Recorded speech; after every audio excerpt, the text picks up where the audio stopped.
So we already look into the scope of the job scope, which sort of company we should be looking at the job. And before that, we already understand the technical skill is a key to the job market, and then we need to find the right track or find the right plan to get to the in front of the hiring manager. So you have a good technical skill, you have a good communication skill, you are ready to, let's say, work for the job, you think you are right suit for the position that you want to work for, then how do you get the job offer? So most of the time what happens, like, we're going to get started more thing by our expert actually. I'm going to come back to that in a second. So more detail about numbering as well. But our goal is here, how can we make LinkedIn work for us so that when we do something, let the hiring manager, hiring team approach you, and then you follow the right steps so that you have a high chance of getting hired. Make sense? So we have Ankas Prasai. He's a founder and then senior recruiter from Talent Crowd at the back, and then please come at the front with the things. And then Joel Megan, sorry we haven't met before, but I'd love to know more about him, and I have heard great things about you. Hopefully we'll get to learn something from you today. Please come at the front for us. And then, I feel like a celebrity right now. Yeah, thank you. I'm not, but thank you very much. Yeah. So basically, Ankas, I'm going to quickly show you the list here, what we're planning here. So basically, this is what we wanted to answer. So we'll try to understand the higher perspective of recruiter. So as a student, as a fresher, so we have no idea what hiring manager does, right?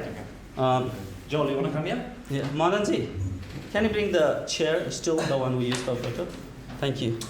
Front and center, mate. Of course. Don't be shy. No, he's not. Yeah. I was just kidding. Yeah. Okay, and then how to attract the recruiter on LinkedIn and how to grow the network. And then get the job offer in your inbox. What do you need to get that, right? And what recruiter actually looks at your LinkedIn profile. If possible, we will go through the link, some of our LinkedIn profile and say, this is not right, this is right, we should do this here, we should do that there. And then the main component of the LinkedIn or real estate, how should we fill that up? Right.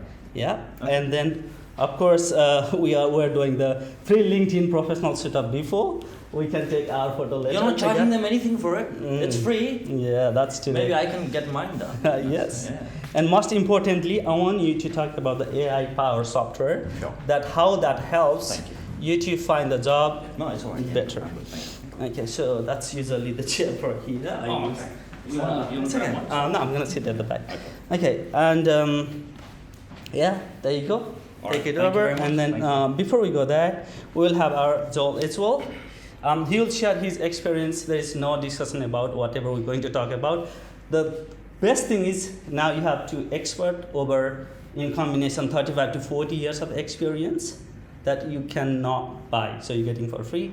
Make use of it, and then ask as many questions you have that you may have got from your job search process, right? Yeah. Thank you so much. I just want to correct him for one thing. It's not free. He's buying me a beer after this. So. Okay. Sure. Don't worry. I'll bill this. Yeah. All right. You don't mind me plugging this in? Oh, sure. Let me. Actually. Yeah, it's fine. I think plugging is better. Which one you have? No, this one. Oh. We got Windows. Yeah. I was doing screen recording here. Oh, are you? Yeah. I just want to do a PPT thing. So. PPT. Do you want me to send it to you? I can send it to you. Just send me, and then we download here. All right. Sorry, guys. Give me 1 second. Yeah. So, I'll forward this include attachment to. Just to print. So I don't need this. Yeah, that's easy.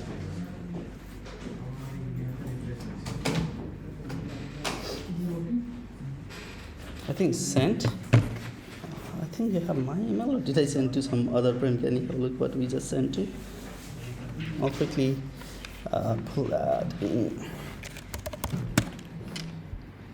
Forward, include attachment. What was it? Email address? Prem dot. I think I did. See, you have my email somehow. Yeah. Already sent, I guess.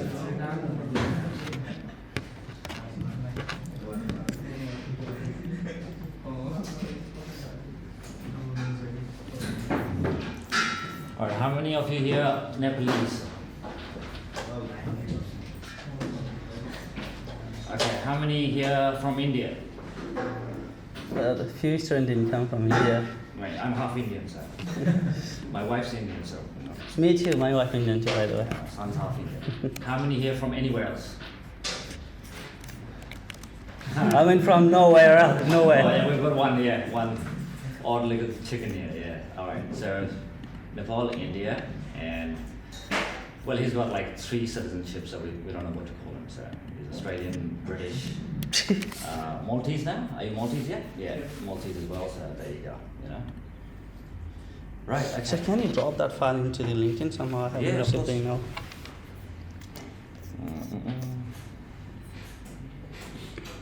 All right.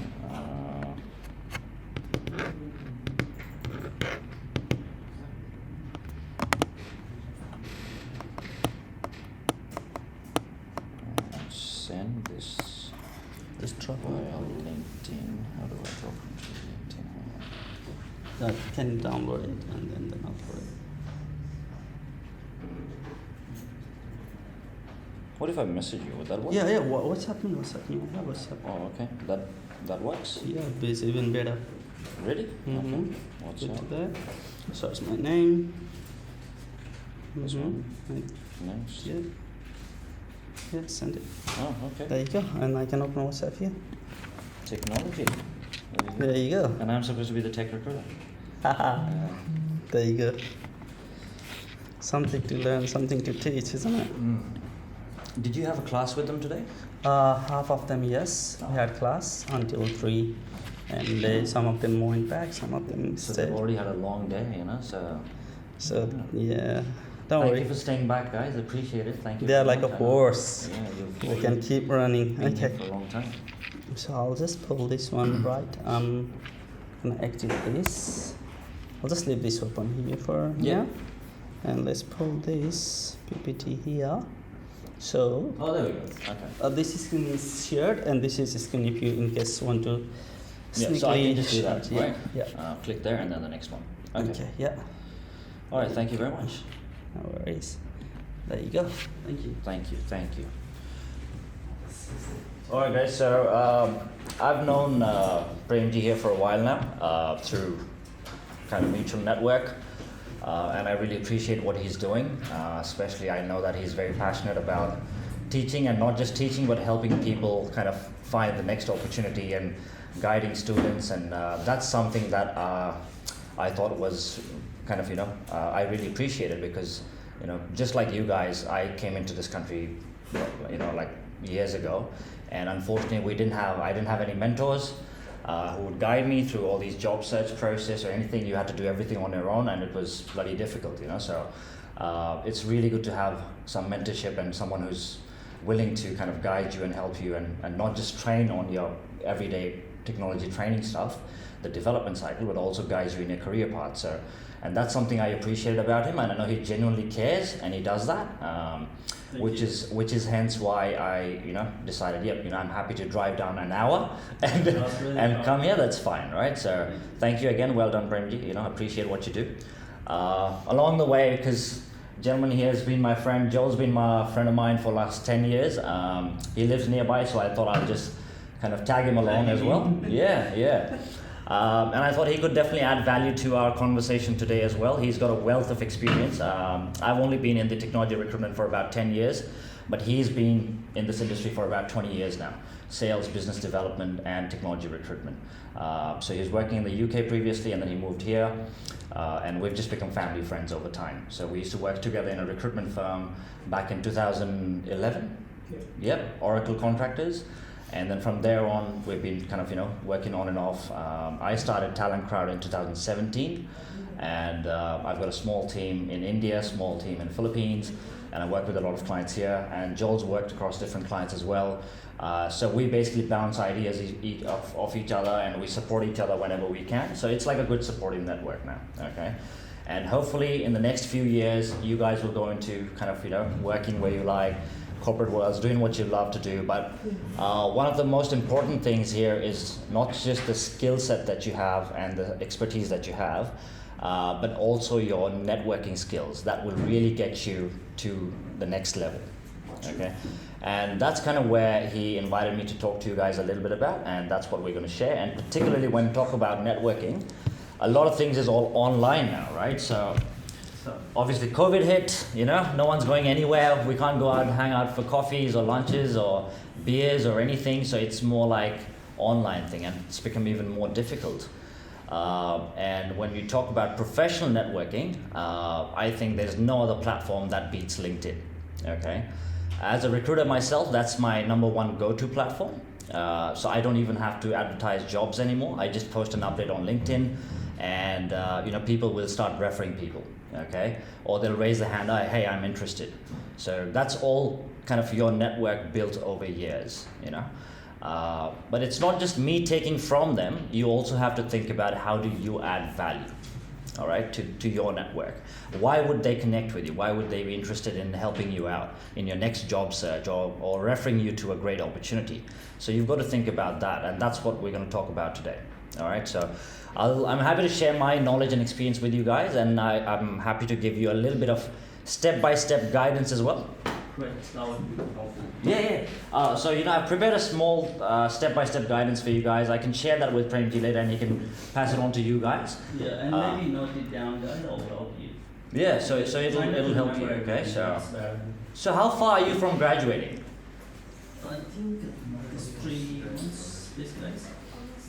They strength some of them are like 3 months. 3 months, and this is like a 6 months course, training course, right? Okay, so you're 3 months away from getting thrown out into the deep end. Yeah, that's the scary part. Right. Okay. All right. No, you'll get that. You'll survive. It'll happen. Right. So, talking about, there's a few things you wanted me to discuss as well. So what I will do is, all right, just a bit about myself. So just to let you know, so I've been in technology recruitment for about 10 years here. When I say technology, I've predominantly been working in a very niche area.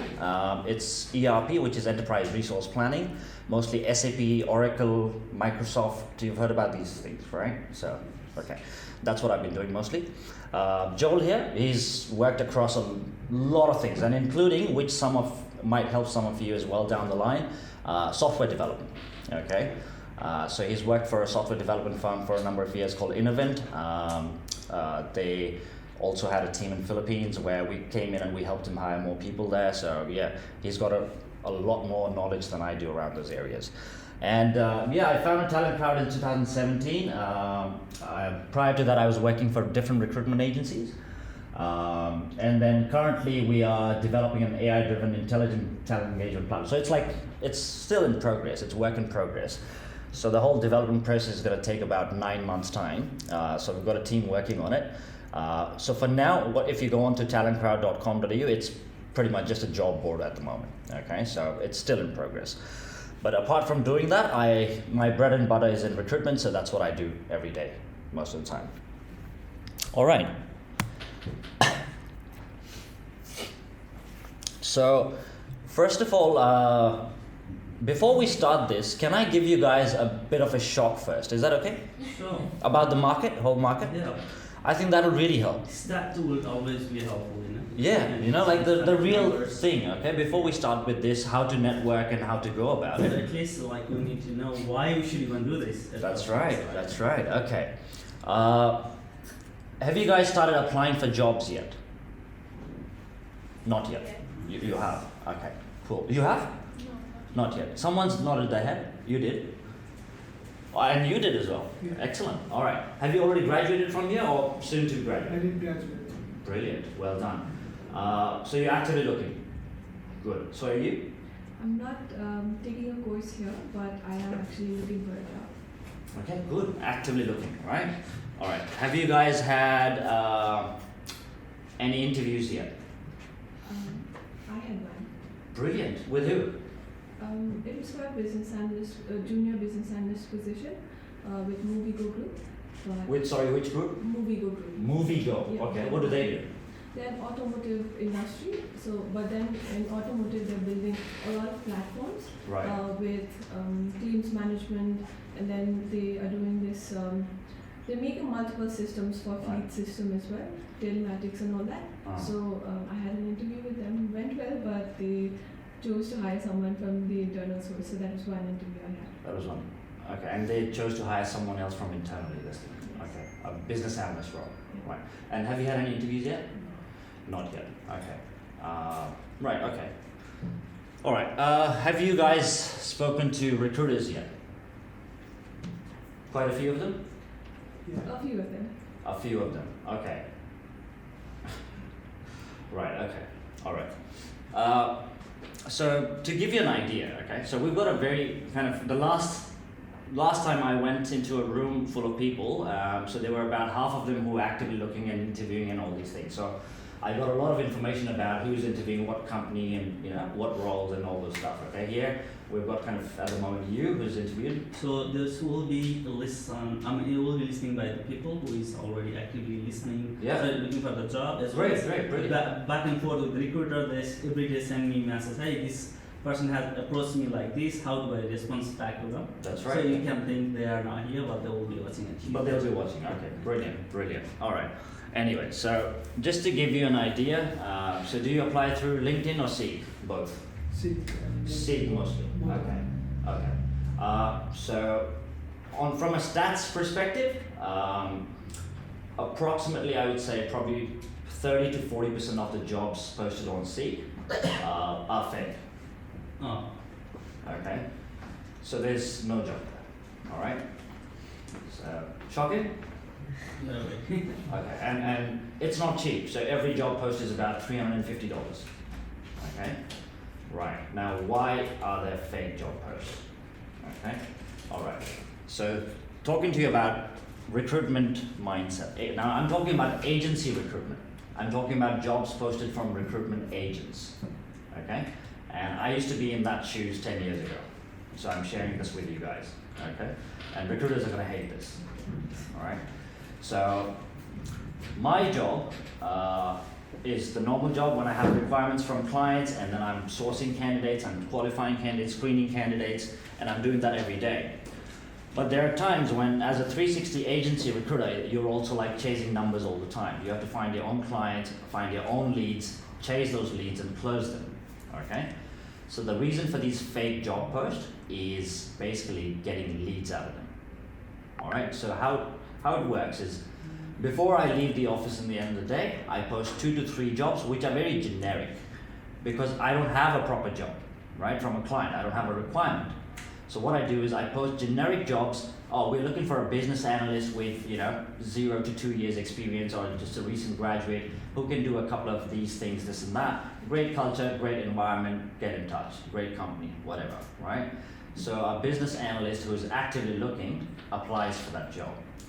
Okay, and the recruiter will get on the phone. So what I'll do next morning, after I posted this job, next morning I go to work, the first thing I do is look at how many applications I've got. Okay, how many people apply. And I see, well, she's actively looking, profile looks good, she must be interviewing elsewhere. I pick up the phone. Sorry, what's her name? Pramila, all right. And then I call up Pramila, I say, hi Pramila, it's Akansh here from this recruitment company. You've applied for this role, so tell me a little bit about yourself. I spend like 2 minutes listening to her, what she does, right? All right, so have you been interviewing anywhere? She goes, oh yes, I interviewed. Where did you interview? This company called Move Something, right? For the business analyst role, right? Oh, right, okay. Did you interview with Joel then? She goes, no, I interviewed with, who did you interview with? I'm skeptic to give that information to you right now. Right, okay. But they'll usually say, right, if I say that. So it was David. Oh, okay, because we work with them as well, so I just want to know. Right, since you've already interviewed there, then there's no point in me representing to that company. We'll have other opportunities as well. Where else have you interviewed? Where have you applied? Okay, so I'll write them down. So after talking to 10 candidates, and especially active candidates who have been looking and applying and all these things, I'll have about 50 leads. Okay, so I've got hot leads, warm lead, and cold lead. Okay, my hot lead is that company is actively hiring for a business analyst. This is the hiring manager, and they need someone now. Okay, warm lead is, and I know the hiring manager's name as well. That's the hot lead. Warm lead is, this company is hiring for this role, but I don't know who the hiring manager is.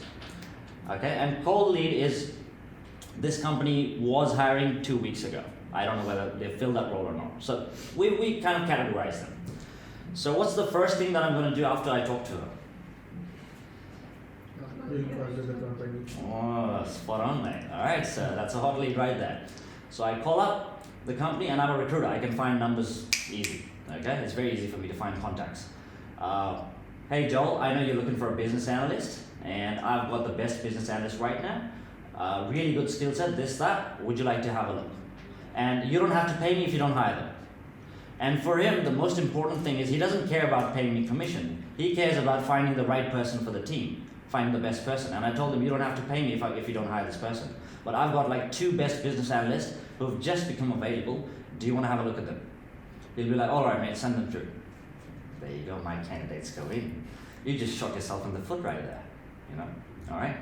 Recruiters might even invite you out for lunch. Oh, we'll take you out for lunch. We'll take you out for beers, you know, let's have a chat, I'll help you, all right? Not all of them do that. I'm not saying all of them, but there's still ones out there because sometimes I have a look through Seek. I don't advertise on Seek, I don't have to. I would rather prefer going to LinkedIn if I have to post a job, especially in technology. But yeah, there's still a few out there that's still there. So you could just to, you know, I'm not saying all of them are dodgy, right? But you just have to be aware that these things happen, okay? I just want to make you aware about these things. So the next time you're talking to them, look, they will have opportunities because good recruiters will work very hard. They are on companies' PSA, which is preferred supplier agreement or preferred supplier list. Usually for bigger companies, there's 3 or 4 agencies who are on preferred supplier list. Like we are on preferred supplier list for my clients, some of my clients as well. So as soon as they have a requirement, they'll send it out to all 4 agencies, okay? And they'll have proper jobs as well. But when you hear conversations coming towards you like this from recruitment agency, they're more interested in finding out which company you're interviewing with, who are you interviewing with, rather than talking about their own job and trying to sell that job to you. Because remember, it's a candidate short market, okay? We need good people. It's literally like we struggle to find people, you know? I can't throw money enough and find people. That's how it is right now. So they should be more interested in selling the company to you, selling their job to you, finding out more about your skill set, what your interests are, what have you done, rather than trying to find out who you interviewed with and where you know, what you're doing, who you're talking to, okay? So that's a red flag. Now, how do you handle those conversations? Is, look, I'm not comfortable sharing that information yet, and they will say things like, oh, look, but what if my company is the same? I don't want to represent you there again if you've already been there. Well, you could say, I've noted down all the companies I've applied for. If you tell me your client name and who you want me to, you know, who you're going to send my CV to, if I've already applied there, I'll tell you I've applied. Right? So why don't you share that information first? Then they'll know something is wrong, they'll probably want to get you off the farm. All right? So just be careful. That's just something you have to be aware about. Okay? It still happens. Right? Am I right? Yep. Yeah, he's probably not happy I'm sharing this with you, but That's fine. yeah. He's like, what? Like, why are you telling all the secrets out, right? You know? Yeah. All right, so that's just how it is. But look, again, talk to them. Just be aware about these things. Just be smart about it, and you'll be fine. Okay. And these happens from agencies, not from companies. Okay. Companies don't do that. They have a requirement. They'll post a requirement. And I would prefer probably better option is to start looking at LinkedIn rather than Seek more often. Okay, and before you apply on LinkedIn or start looking there, make sure you have a dashing photo, which he's going to take care of for you guys now. Profile picture, that's really going to help. Please do not have email addresses like, you know, beautiful butterfly 123 or, you know, oh my god, like, you know, like, yeah, handsome guy and, you know, all this thing. Have a professional email address. Like, I know you can't have your first name. If you can't get your first name dot last name at gmail.com or something, just put numbers in there if you like something, but, you know, a professional email, all right? You probably have a few examples of some emails. Crazy. Yeah, mad for you. Mad for you? Yeah. Oh my god. And what's the other one? Back to life again. Yeah. All right. So you get the point, right? So, A few of them. I yeah. can't Yeah. remember. Let's have a professional email and keep those funky ones like for your friends and things. Okay. Yeah. Joel had something like I'm the gun or something like that, Joel, isn't it? So yeah. All right. So That's about the kind of the seek thing and the fake jobs, which is all right. Okay. So the other statistics is you see the jobs posted, which are also proper jobs as well, right? So just to let you know, about 40 to 50% of jobs in companies are not even posted. They don't even have to post them. It goes through all networking and referrals. Okay?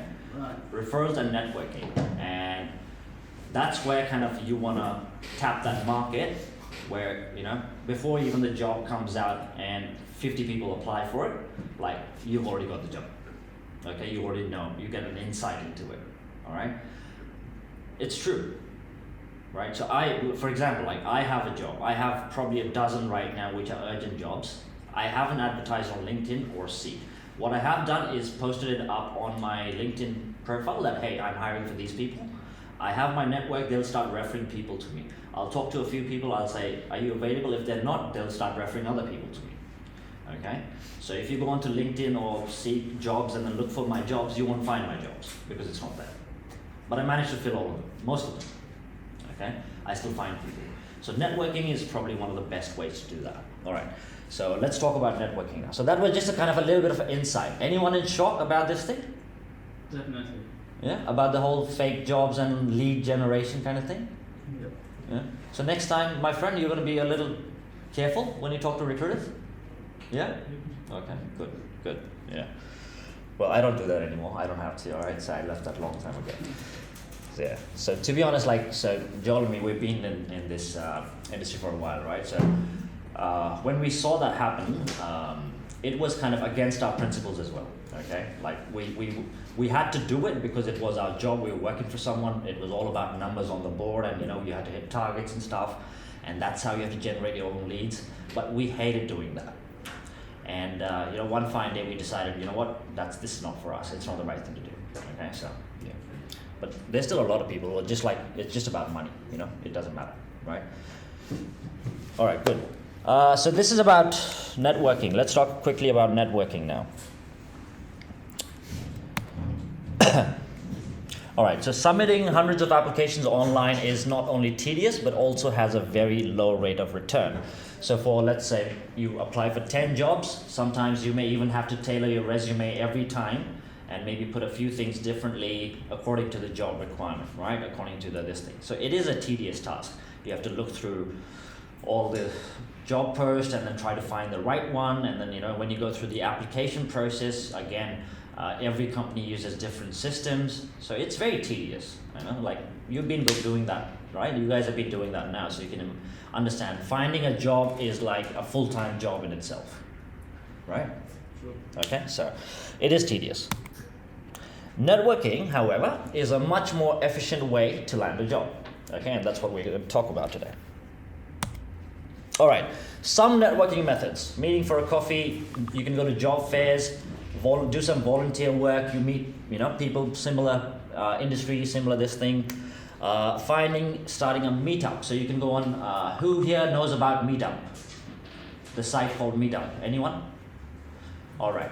Probably I would recommend you to share that with the guys as well. Okay. So there's a site called Meetup, and you can find different groups, networking groups in Sydney, anywhere you are, and different areas, different interests as well. Coffee lovers, dog lovers, technology, IT, AI, cryptocurrency, anything. All right. So just business networks, referral networks, like different networks. You'll find hundreds. So you just have to search for your interest. That's a really good site, and I've met so many interesting people and candidates going into these meetups. So they usually organize either online or in-person meetups. It used to be a lot in person, now it's online, which is fine, but you still get to meet a lot of people.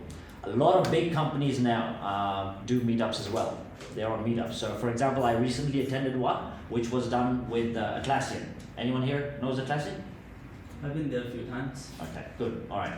So obviously, Atlassian's been my client for a while now. So even they've started doing meetups on this meetup thing. Okay, so Canva, who knows Canva? All right. Good. So they've been my client for a while now, so they also do those meetups as well now. Okay, so you find very talented people, HR leaders. You can go and join a group called HR leaders. Learn about they talk about candidates, they talk about interviewing techniques and stuff, so you can learn from them as well. Okay, so networking, finding these meetups is a really good thing. Web courses and webinars, for example. Like this one, webinar, we're doing it web as well, right? Online as well. So something like this, you meet different people who's there. Just for the fact that I think you posted something on LinkedIn and I started getting like 15, 20 invites on LinkedIn from your students. Wow. Yeah, that's another network. That was good. Who sent me an invite here? Okay, I can, but I'll tell you what, those photographs, profile pictures were actually really brilliant. They were so smart. Like they're all very sharp, well dressed, very smart. I was really impressed. Okay, so well done on that, guys. So conferences and just staying in touch generally with people. Some friends you might have these, your colleagues here. Just once a week, hey, how you guys doing? What's going on? Let's catch up. Staying in touch. Yeah, I'm still looking. Oh, you know what? I've started here in this company, and I'll see if there's any other vacancies.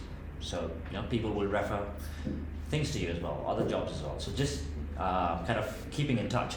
But today, particularly, what we're going to talk about is social professional groups. And when I say social professional groups, mostly I'm focused on LinkedIn. Okay, because that is, I feel, the #1 professional platform to network. All right. Okay. By following these steps, you can expand your professional network and speed up your job search. And this is all I'm talking about LinkedIn, mostly online. Okay, so the first thing you also want to do is create a list of some companies you'd like to work for, or what is the role that you want to get into. Okay. For example, Atlassian is a great company. Yeah, I'd love to work there. Innovent is a great company. I'd love to work there. So they have. Look at, if you go to LinkedIn, you search for your job title, like put in business analyst or anything specific like MERN stack development, right? Something. You'll find other people with similar skill set, right? Same titles. So if you click on the profile, have a look, you can see what companies they work for.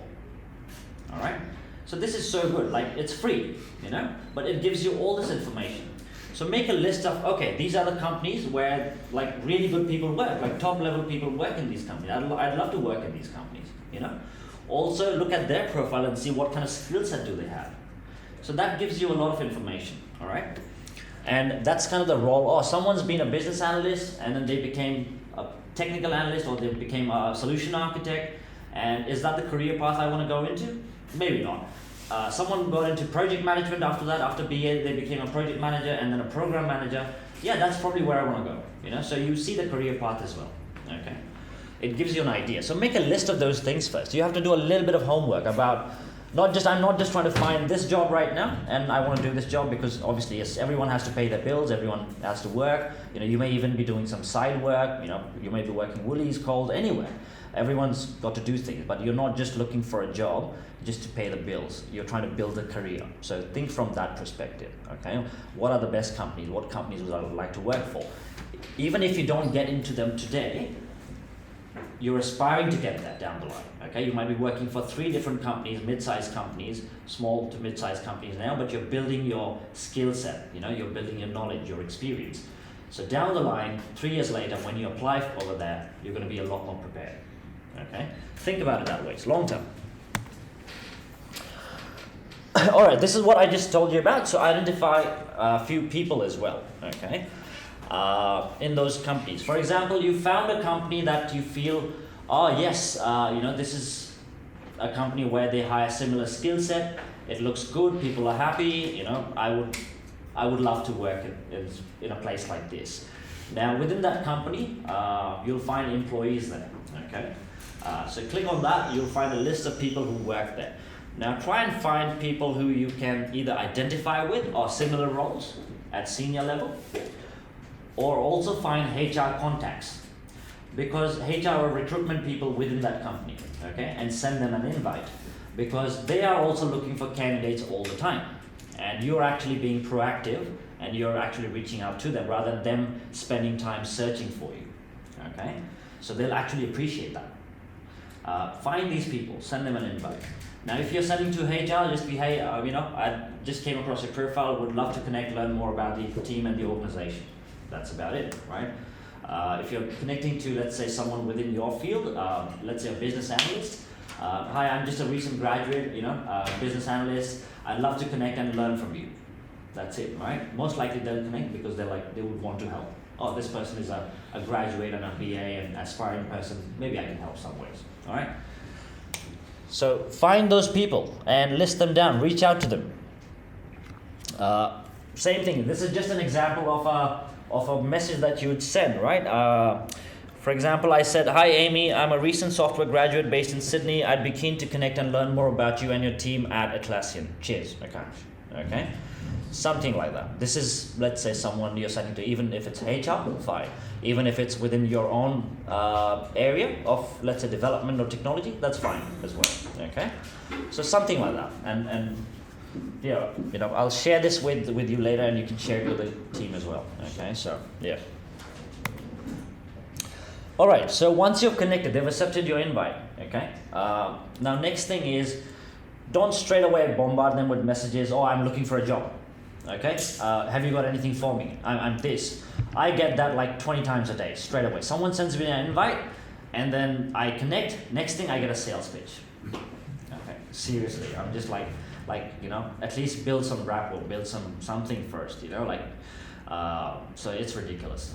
So give it at least 24 hours after you connect with someone, and then you could probably, just say, hey, I would be very keen to learn a little bit more about your team and the company, or perhaps, get a little bit of guidance, maybe some recommendations. I'm just a recent graduate. I'm looking out for opportunities.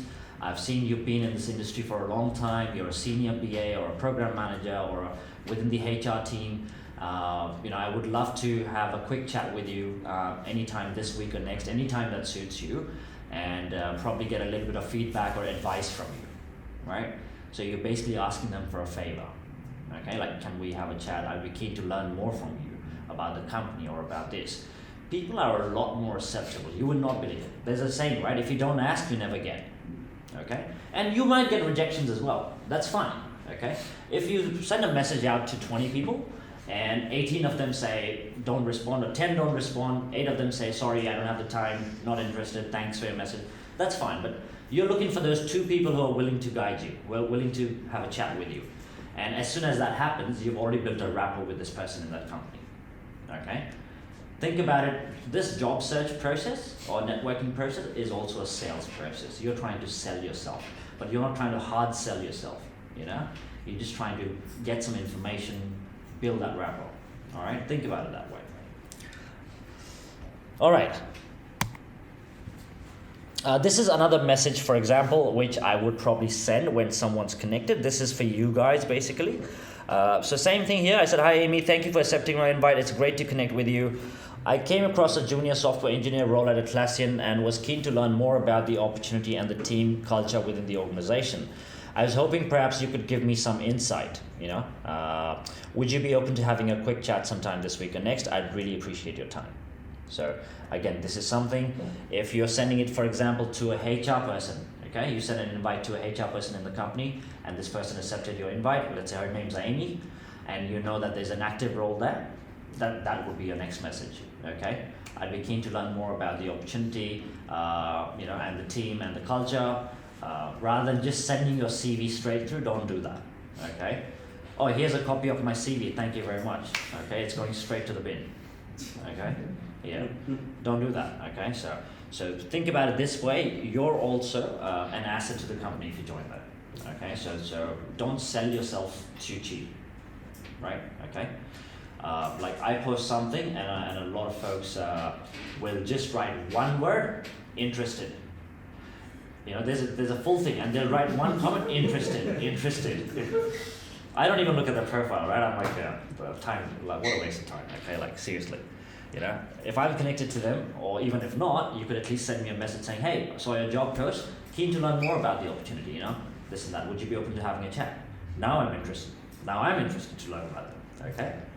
But then if you just write interested, I'm like, what, And then someone slaps a CV across my face, and they're like, here's my CV, you know, take this. Okay, so I'm just like, oh mate, you know, so. All right.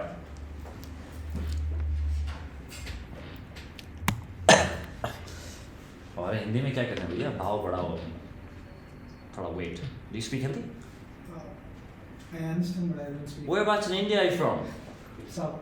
Oh mate, half my candidates are South Indian. Right now, yeah. I've got like probably 50% of my candidates South Indian. Brilliant guys, like technically very strong, you know? Yeah, Hyderabad and Bangalore, most of them, that's where they're from. Are you from somewhere around there? Nearby Hyderabad. Oh, no, I don't know. Yeah, okay, all right. Okay, yeah, so you send an initial message. This is just as a follow-up thing, okay? If you don't get a response from them in 2 to 3 days, that's fine. You can send them a reminder, you know? You can send them another message, just saying, hey, you know, I'm not sure if you had a chance to review my message or this thing. I'm talking about that message that you sent second, okay? Let me know if it's something, you know, you'd be open to. Otherwise, look, I'm sure you're busy. I don't want to bother you too much, okay? Now you said, let me know, I don't want to bother you. They'll probably feel obligated. Oh, you know what? This person's following up with me for the second time. Like, okay, let me have a chat, okay? And if you still don't hear anything, they're probably not the right person. That's fine. You're connected to them. It's fine. Maybe down the line, they'll be open to having a chat.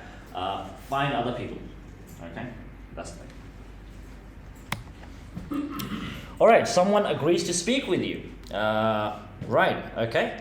So someone said, Amy said, yeah, I'm happy to have a chat with you. Sorry, I forgot your name again. Pramila. Yes, Pramila, I would be happy to have a chat with you about the business analyst role. Not a problem at all. I'm available tomorrow at 1 p.m. Does that work for you? You're like, thank you, Amy. That's perfect for me. I look forward to speaking with you tomorrow at 1. Here's my number, you know, whatever, right? Now, research the company, okay? Like, company, prepare some questions about, you know, research the role, what it is, what are they doing, who else are in the team, few things. Be prepared, okay? Just do that. Just don't go completely like blank. Oh yeah, Amy, yeah, I saw that job post business analyst, so what's it about? And she'd be like, well, it's all there, what's it about, you know? Just think about the company. Just talk about something like, oh, hey, I saw you guys are doing something new here and that you just developed another product, you know, that's really exciting. You know, I heard this is what it does, is that right? And they'll start talking more about it, you know? Anyways, right, so do some research about the company so that you can have a good conversation. Now send a thank you note, okay? After you've spoken to them, like seriously, they've taken out 15-20 minutes of the time to talk to a stranger, okay? So they have given, it's busy, everyone is busy, they've got their own work to do. So make sure you send them a note saying, thank you so much, I really appreciate your time. You know, it was really good insight, good to learn about the company. Perhaps maybe not the right role for me, but I'll keep an eye out for other roles in the organization.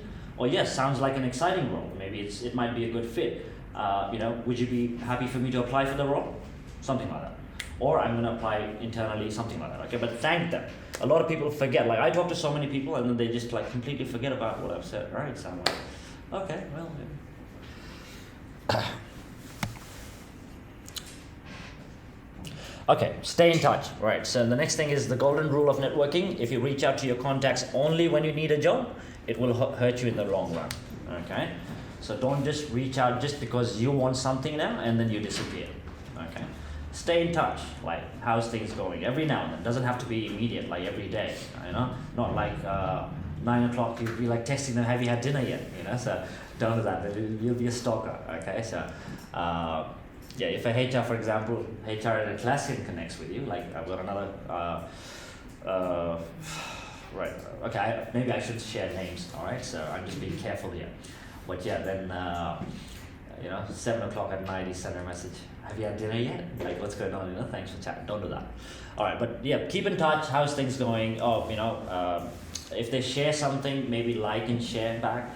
Like, you know, you post, you guys use Facebook and Instagram all the time, and I'm sure once you post a photograph or something, for the next 2 hours, you're just waiting there to see how many likes I get and how many comments I get, right? So I got like 50. I thought this photo was bad. Like I got like 50 likes on this. You know, like that's pretty good. Yeah, decent. Yeah. So similar. It's like the human psychology, right? When I post something on LinkedIn, I usually go back almost every 2 hours and I check how many people have seen them, who has shared them, who's liked them. Okay. And I always tend to see similar people liking them and sharing them. So automatically in my mind, these people are in my good books now.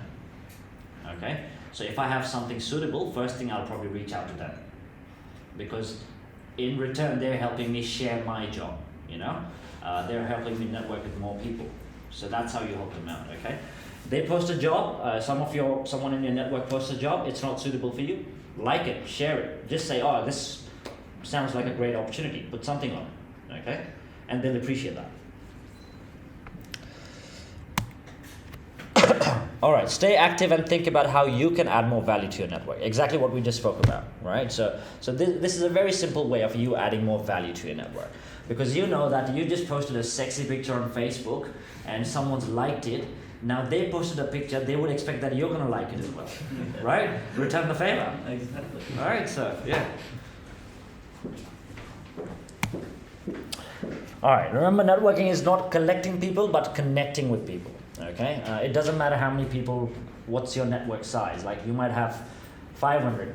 I have Facebook, I think I have just touched like 100, my first 100 people on Facebook. That's it.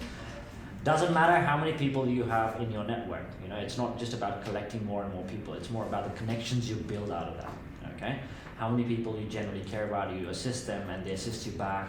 You know, you probably say hi, hello every now and then, meet them up or share information, add value to that network, right? That's what it is all about, okay? Final thoughts, networking is a two-way street. It can create opportunities and give you chances to help others in need. That's right. So it creates opportunities for you when you start networking, doing this. At the same time, you're also helping other people as well, okay? And people will appreciate that. All right. So this is just the basic rules. Yep. All right. So this is what the basic rules is. Oh, this is a fun fact here. One thing. So how many hours of Facebook do you use in a day? At least one? Anyone says I don't use Facebook, not even for an hour, is lying here. Seriously. You're on Instagram like what, 6-7 hours a day? Yeah. 6? Yeah. Right. How many hours of Facebook do you use a day? 8 hours. On Facebook? Oh my. Right. Yes, I do. You work with man. Right, okay. Right, okay. So networking, which is basically, let's talk about LinkedIn or any other networking you do, okay? Face-to-face, meeting, going on these meetups or doing something, all right? So 1 hour is basically 4% of your day, all right? 4% of your day. So forget about the other 96%. I'm sure to develop your career, for your career growth, you know, for the next thing to do, building a professional network, that is nothing. You can spend 1 hour, which is 4% of your day, on LinkedIn. And you don't have to spend 1 hour on LinkedIn. With the things that I told you about, if you have a list of companies, people, you're sending them out, you literally have to spend 15 minutes a day on LinkedIn and you start building your network. You just have to make sure you add value as well. Now, if you feel like you have nothing to share, nothing to like, you know what you can do? Go up to few websites, that's what I do as well. I find the latest news and updates, what's happening in technology. And I copy that link and post it, share it with everyone else. No one has the time to go to news and read everything, right? So sometimes I'm reading through my LinkedIn feed, and then I see someone's posted like something about SAP. SAP has just done that, and they've just shared a link, that's it, right? And oh, that's brilliant. I just got some information. So if you have nothing to share, just go onto some news sites, find something to share, content, like, you know, or this has just happened, or development, or career opportunities, anything that interests you, share that, right? Don't start sharing about shopping and shoes and handbags and videos and all some videos are just crazy, yeah, next level, all right? So, okay. Oh, by the way, so one thing I do look, it's everyone to their own, right? Everyone has their own values on this thing. What I have personally stayed away from, and I feel like it's also helped me, is there's two things I stay away from. I may feel very differently about it. So that's one is religion, another one is politics. Okay? So when you post things, I would recommend try and stay away from as much as possible about these things, because everyone has their own values, visions, those kind of things, and their own opinion about these things. Treat it as a professional network. Don't treat it like Facebook. Okay? A lot of people do, and it annoys like the shit out of me. Okay? So let's not do that. Twitter is option for that, I guess. Twitter is an option, but again, it's also a challenge on Twitter, like doing this kind of thing, So yeah. All right, that's about it from me. I'm happy to share this with you guys, but look, 15 minutes. Targeted search. Don't just send out to everyone. Find the people, find the companies, do some homework, research, send out quality messages. I would appreciate your time. Don't just think about slapping your resume across the face or, just straight away into a sales pitch. Try to talk to a person, go to these meetup groups, and you do that, it will really help you, okay? Like, trust me, probably 90% of my jobs, I use LinkedIn to fill that. And out of that 90%, I don't even have to advertise 89% of jobs, okay? It's all networking.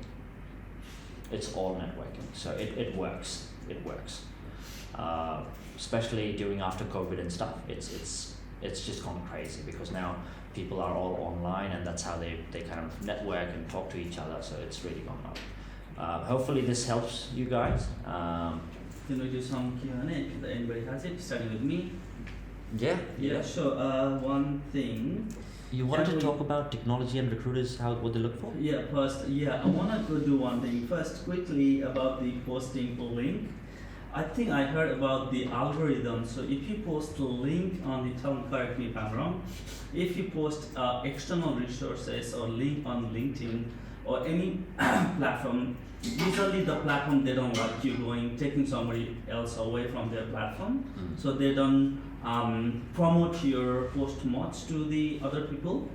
It's compared to the one that doesn't have a link. So if you, what is good gonna be is that read through the article, write the summary in the post, and then share the link in the comment section. That's really if you good. do that, you beat the algorithm, so that your post is promoted by the algorithm to somebody else who have been reading similar kind of message. That's true. See, he's going a lot more technical into it now. All right. So, but he's absolutely right. Spot on. So LinkedIn will kind of, all the AI and the algorithms. If you share an external link where you click that, it'll take you out of LinkedIn. They obviously don't want to promote that as much. Okay. So he's right. Like, maybe do a little bit of more hard work, read through it, write your own summary, and say, hey, there's this great article. It's on the link. That's it. And some people may not even like to go to the link. They'll just read your summary and then they up to date with it. That's right, and they'll start commenting or saying, oh yeah, that sounds great, this, that. That's also a great way. Yeah. For me, that's the cheat is I just copy paste it. I don't care anymore. Yeah, exactly. Yeah, you want to promote it? I don't care. Okay, the other thing I would like to show them the screen through the LinkedIn, and then tell them some part of the real estate in the LinkedIn, and so which area they should be focusing and what sort of content they put. Sometimes I get student, hey, I want to apply for the job, and then I said, okay, send me the resume. I started. Literally, they have 4 lines of the resume, and then I check in their LinkedIn. They say currently working in the cafe, XYZ cafe, and then in that, the title section underneath. And then somewhere in the summer they say I'm looking for IT job. So I don't know what that IT means. How broad would that be? Maybe we can just go and maybe pick up someone, one of us, doesn't really matter, and then say quickly we go through the area that we should focus on. So when you hire for somebody, let's say one of the positions you are currently hiring, I know of because I follow you in the LinkedIn. But let's think in terms of maybe you can help, let's say software engineer. So when you are screening, like how we screening the recruiters, how recruiters are screening talent, and what they are looking into the LinkedIn profile. Yeah. So what are you looking in that, so that you approaching that guy saying, hey, he seems worth approaching. So if we can understand, then everybody can. So I think the important thing is obviously to look at your own profile as well. You've got to understand exactly what you're Want to looking apply for for as well. Yes, correct. And you know that has got to be a central message. You know, a lot of people, graduates, Yeah. they're not sure exactly where they want to go, what direction. But if you want to sell yourself, people are only going to pick up 1, 2, maybe 3 vibes about you. They won't pick up anything else. They'll pick up a maximum of 3 things. So you've got to give it very clear on your message within your profile that, hey, this is what I want to do, and you're not going to stop until you get there. Yeah. You know, the most important things are to get across, you know, if you're serious about being particular about a role, what How about I'll just open one portfolio and then we just look into it. While he's sharing that information, maybe we can pinpoint which area we're talking about. And then definitely I think that will make them more clear. Okay, now I know what he's saying, then I know which area I need to work on that. We can go from there. Yeah? Yeah, so you can continue. I'll just pull up the some just make sure you've got a sexy picture, like profile picture, that's it, you know. So, you know, sorry, I'm not very well today, so. Oh, okay. Thanks for I coming. may sort of struggle a little bit, but Yeah. I think. Sorry, one of the most- sorry, one of the most I'm important just things- gonna cut you out a little bit. Before go ahead, at least let's know the value whom you are listening to. So can you introduce yourself a little bit, and then So my name's Joel Megan. I've been in the IT industry for 20 plus years. 8 as a recruiter, 12 working in sales, selling different IT products and building software from the ground up. So I've worked on some very large major systems that are specifically in the HR area. So I've built sort of psychometric testing solutions that go into a lot of the world's largest companies, the big oil companies, the biggest consultancy companies.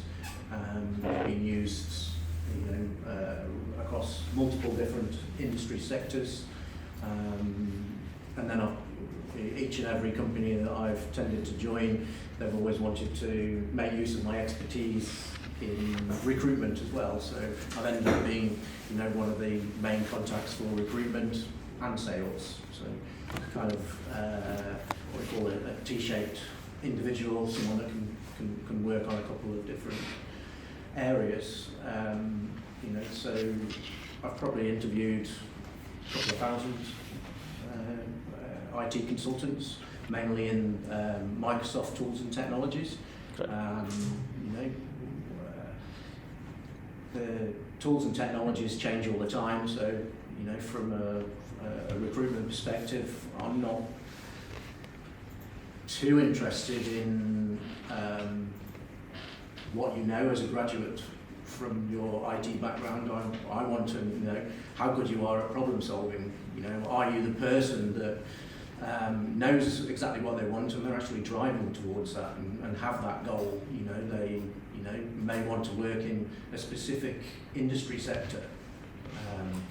You know, so it's about what you're putting forward to it. You know, one of the biggest mistakes that people make is I don't come from an IT background. People always talk to me about, you know, oh well, we used different technologies to solve this problem, and they go into just the technologies and start saying, oh, well, I've used, you know, .NET, Azure framework, entity framework, Azure background, this and the other, and they get lost in the technology. And we're not that fussed about that. We want to know, you know, how, you know, whether you know about the actual project itself that you worked on, how you solve the problems from the business perspective.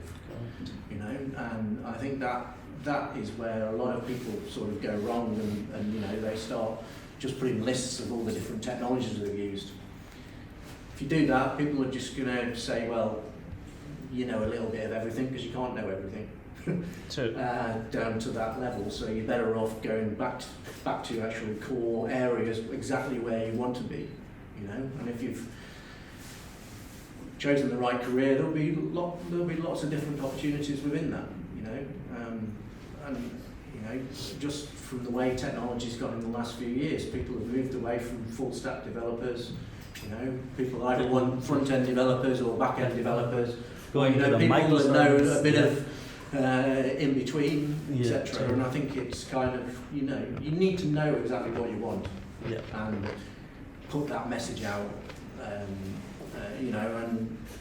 If you're going to start doing these connections and putting stories on there, you want to be saying, well, this is what I'm looking into, these are the problems that I'm trying to solve, these are the books I'm reading, these are the types of things that are going to make people stand up and say, hey, this person, Yeah. they've got the right attitude, the right idea.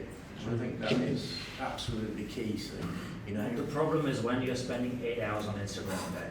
Yeah, no.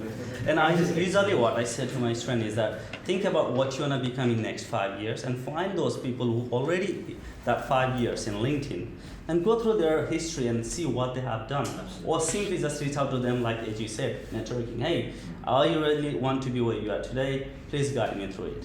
And they'll tell you what to do. And then based on that, you do your study, you do learn, and then start sharing the content on the LinkedIn so that as you grow your network, you don't just want to grow the network as just a number, but you want them to remember you as some specific type of content you've been posting. So let's say you have connection with Ankas, very hard to pronounce the name for me, Akash. If you keep posting about SAP, so as soon as he has a next available spot, he will remember you. That's and right. first person to contact is you. That's right. And not only that, what happens is inside the company, I think, correct me if I'm wrong, so if some employee refers some other employee and if they get hired, the one who referred to you will get some commission as well. Referral bonus. Yeah, referral bonus about 10,000 or first, I don't know, the number or first month salary. So it's usually over here in Australia, it's between 2,000 to 3,500 Yeah. average. So basically what is happening here is that when you're creating, if you remember earlier I discussed about the number of how to network. So I usually guide them network in this term like 60%, 20%, 20%. 60% network go to your senior engineers or senior level of what you want to become. Right. And another 20% are the hiring level CTOs, recruiters, another 10 is anybody else. And what happens is by doing this, whenever you put content there, you are of course making aware of the recruiters, CTOs, not only them, also other person who is already working in the industry. So next time when job opens in their company, they already know you, so now they are confident to approach you, hey, we have job opening, are you interested? Because I saw you've been posting about it, I believe you have right skill set. So by doing that, of course, they make a little bit money. There's nothing to lose for them, but there is something to gain for both. Now, one thing I realized, right, okay, so he mentioned Joel. Yeah, so You mentioned about, let's say you just read someone's profile, I've worked in a cafe or I'm doing this right now. yeah, we're gonna go through that quickly over here. As he speak, I'm gonna pull up my LinkedIn here. You go on. I'll just Right. go to my profile So here. one of the challenge I feel like you guys might have is obviously you don't have as much experience working for companies or anything. You're just graduates. So how can you write all that experience about yourself? And that's fine. You might be working at Woolies or a cafe or Coles or anywhere. That's okay. But how do you kind of, what do you write about? So I just thought maybe one of the things how we can address that challenge is while you're here, I'm sure you guys do some projects as well, right?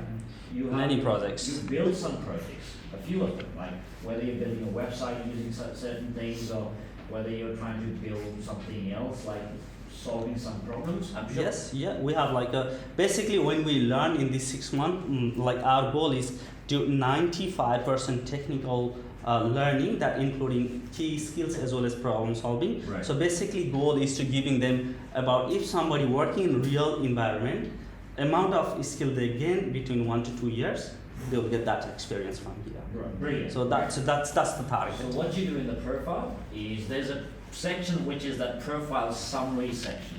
Yeah. Okay. Before we go to summary, Ankazi, how about we talk about the main Yeah, banner of course. photo? So Yeah. can we talk about what sort of banner photo should we put? Okay. Disclaimer: I haven't updated my LinkedIn for a while, and it's not the optimized one. Okay, that's why I just want to show you my not optimized one where I could do that. Let's say if I want to apply for, let's say, a senior engineer role or CTO role, what I would have done. Or let's think about if I want to apply for, let's just the graduate developer or the entry level to mid level developer, what I would have to optimize. Let's I'm gonna ask our expert, and then they will tell me what they would like to see. Yeah. Maybe we do that discussion. I'll make maybe some sense to you guys. I would say the banner has to be, If it's from one of us, because we're at the places, then it would be. Oh, okay, sure. So, You can use mine if you want, okay, what's your name? only per year. Ayal. I'm sure you have a really good profile, that's all. Can you pull up my profile please on the screen there? Yeah, Yeah, I know. we're gonna get him famous, eh? That's right, yeah. Okay, is that you? Let's have a look. All right. Okay, so here you go. Yeah, he doesn't have portfolio. So what do we talk about him? Right. Okay, let's you guys let's say we are looking at hiring one, let's say software engineer, also have a skill with the cyber security, and we are looking for somebody entry level or 0 to 2 years of experience. Let's considering this guy as one of the screening part. So think about that. So first impression, what do you say when you look into this? What do you look first thing on him? All right, I'll tell you what, not bad at all. Okay, don't take anything personally because we're looking at here. So because this is for learning purpose, even if you take personally, sorry. Okay, now. No, my first impression if I was looking at someone, like, What, before we start, Yeah. I mean, what are you actually looking to try and get out of your LinkedIn Yeah. profile? Yeah. That's the most important thing. Exactly. So he definitely one job, yeah. oh, he's ready to take any challenges, mate. Any kind of challenge. With computers, that's it, anything, you know. My computer's dead. Oh, okay, have you tried looking the window? Yeah. Nice. Just kidding. Okay. Yeah, What do you actually, I'm like in the final year of my study. I'm doing bachelor's in information technology, major in cybersecurity. So, actually, as you said, sir, before, like Oh, as don't a call me son, student, please don't. as a student, we don't have any experience. Like I work in Pulse, and I can't say like I'm not working anywhere, but.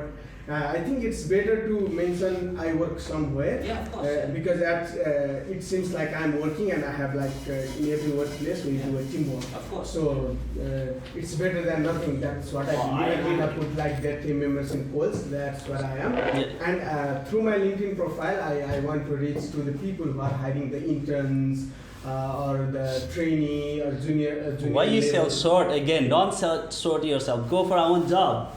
Yeah, no, that's inner us that we want the job, but Yeah. at the same time, like we don't have that, like skill set as you said. Like, sorry, I'm mixing it a bit. I applied for the Atlassian, and they sent me to do some coding, the internal exam. And when I see the questions, I was like, they gave me 90 minutes. And the whole time I was looking the question only. Like I solved the like the one they give me to practice. Right. I solved that. Oh, thank you. Appreciate But inside that, I could do nothing. Like, I mean, like I was looking at That's the question all and what right. is this? It's Yeah. such a good learning So- experience. Such a good learning experience. Yeah, and that's what makes us as a student. Like, that's what makes us like afraid. Like if we like they are hiring for the junior developer, and even like I'm afraid like even if I go with them. Should I even approach? Yeah, Am I yeah, even yeah, qualified? that's what I've been in makes your place, so I can completely No, that's understand. right. Look, there's a way to address that. Yeah, There's so- a way to address that challenge. Yeah. Now, Joel. So as I think my understanding is he definitely want to apply for the job, but But I don't know like yeah, he's what's too better scared. for me. That's why I put like I'm ready to take any challenge related to Any computers. computer, be it like So- latest one or you know, whichever. So let's come down to the one point. So the goal here is to get the job first, Yeah. but he want to choose the path of going through the internship. So he is open to free internship, unpaid internship, Yeah. as well as paid job. So that's his thing. So what role you focusing on? So you don't say I want to work in IT, right? Okay. So can we? So if we change it, so the goal actually, Mhm. when you say is to get the job, the goal is to build your network which will open up more opportunities for you. Okay? If your goal is just to get the job, you'll be slapping resumes across people. Yeah, that's I think wrong. Yeah. Okay, so your goal Way has off. to be, I'm going to build my network, a good network, strong network, and that network potentially is going to open up more opportunities for you. And that's exactly what happens. Okay? It will. Now in this, like you said, like, rather than that, I would probably say, yes, you're open to internship opportunities, right? A good way to say would be cyber enthusiast, IT graduate or IT student, open to exciting new internship opportunities or exciting new junior development opportunities, right? Something like that. So they know that you're open to internship, but you're looking at exciting new opportunities. You're not looking at just a job, okay? So it's also in your interest, what do you want to do?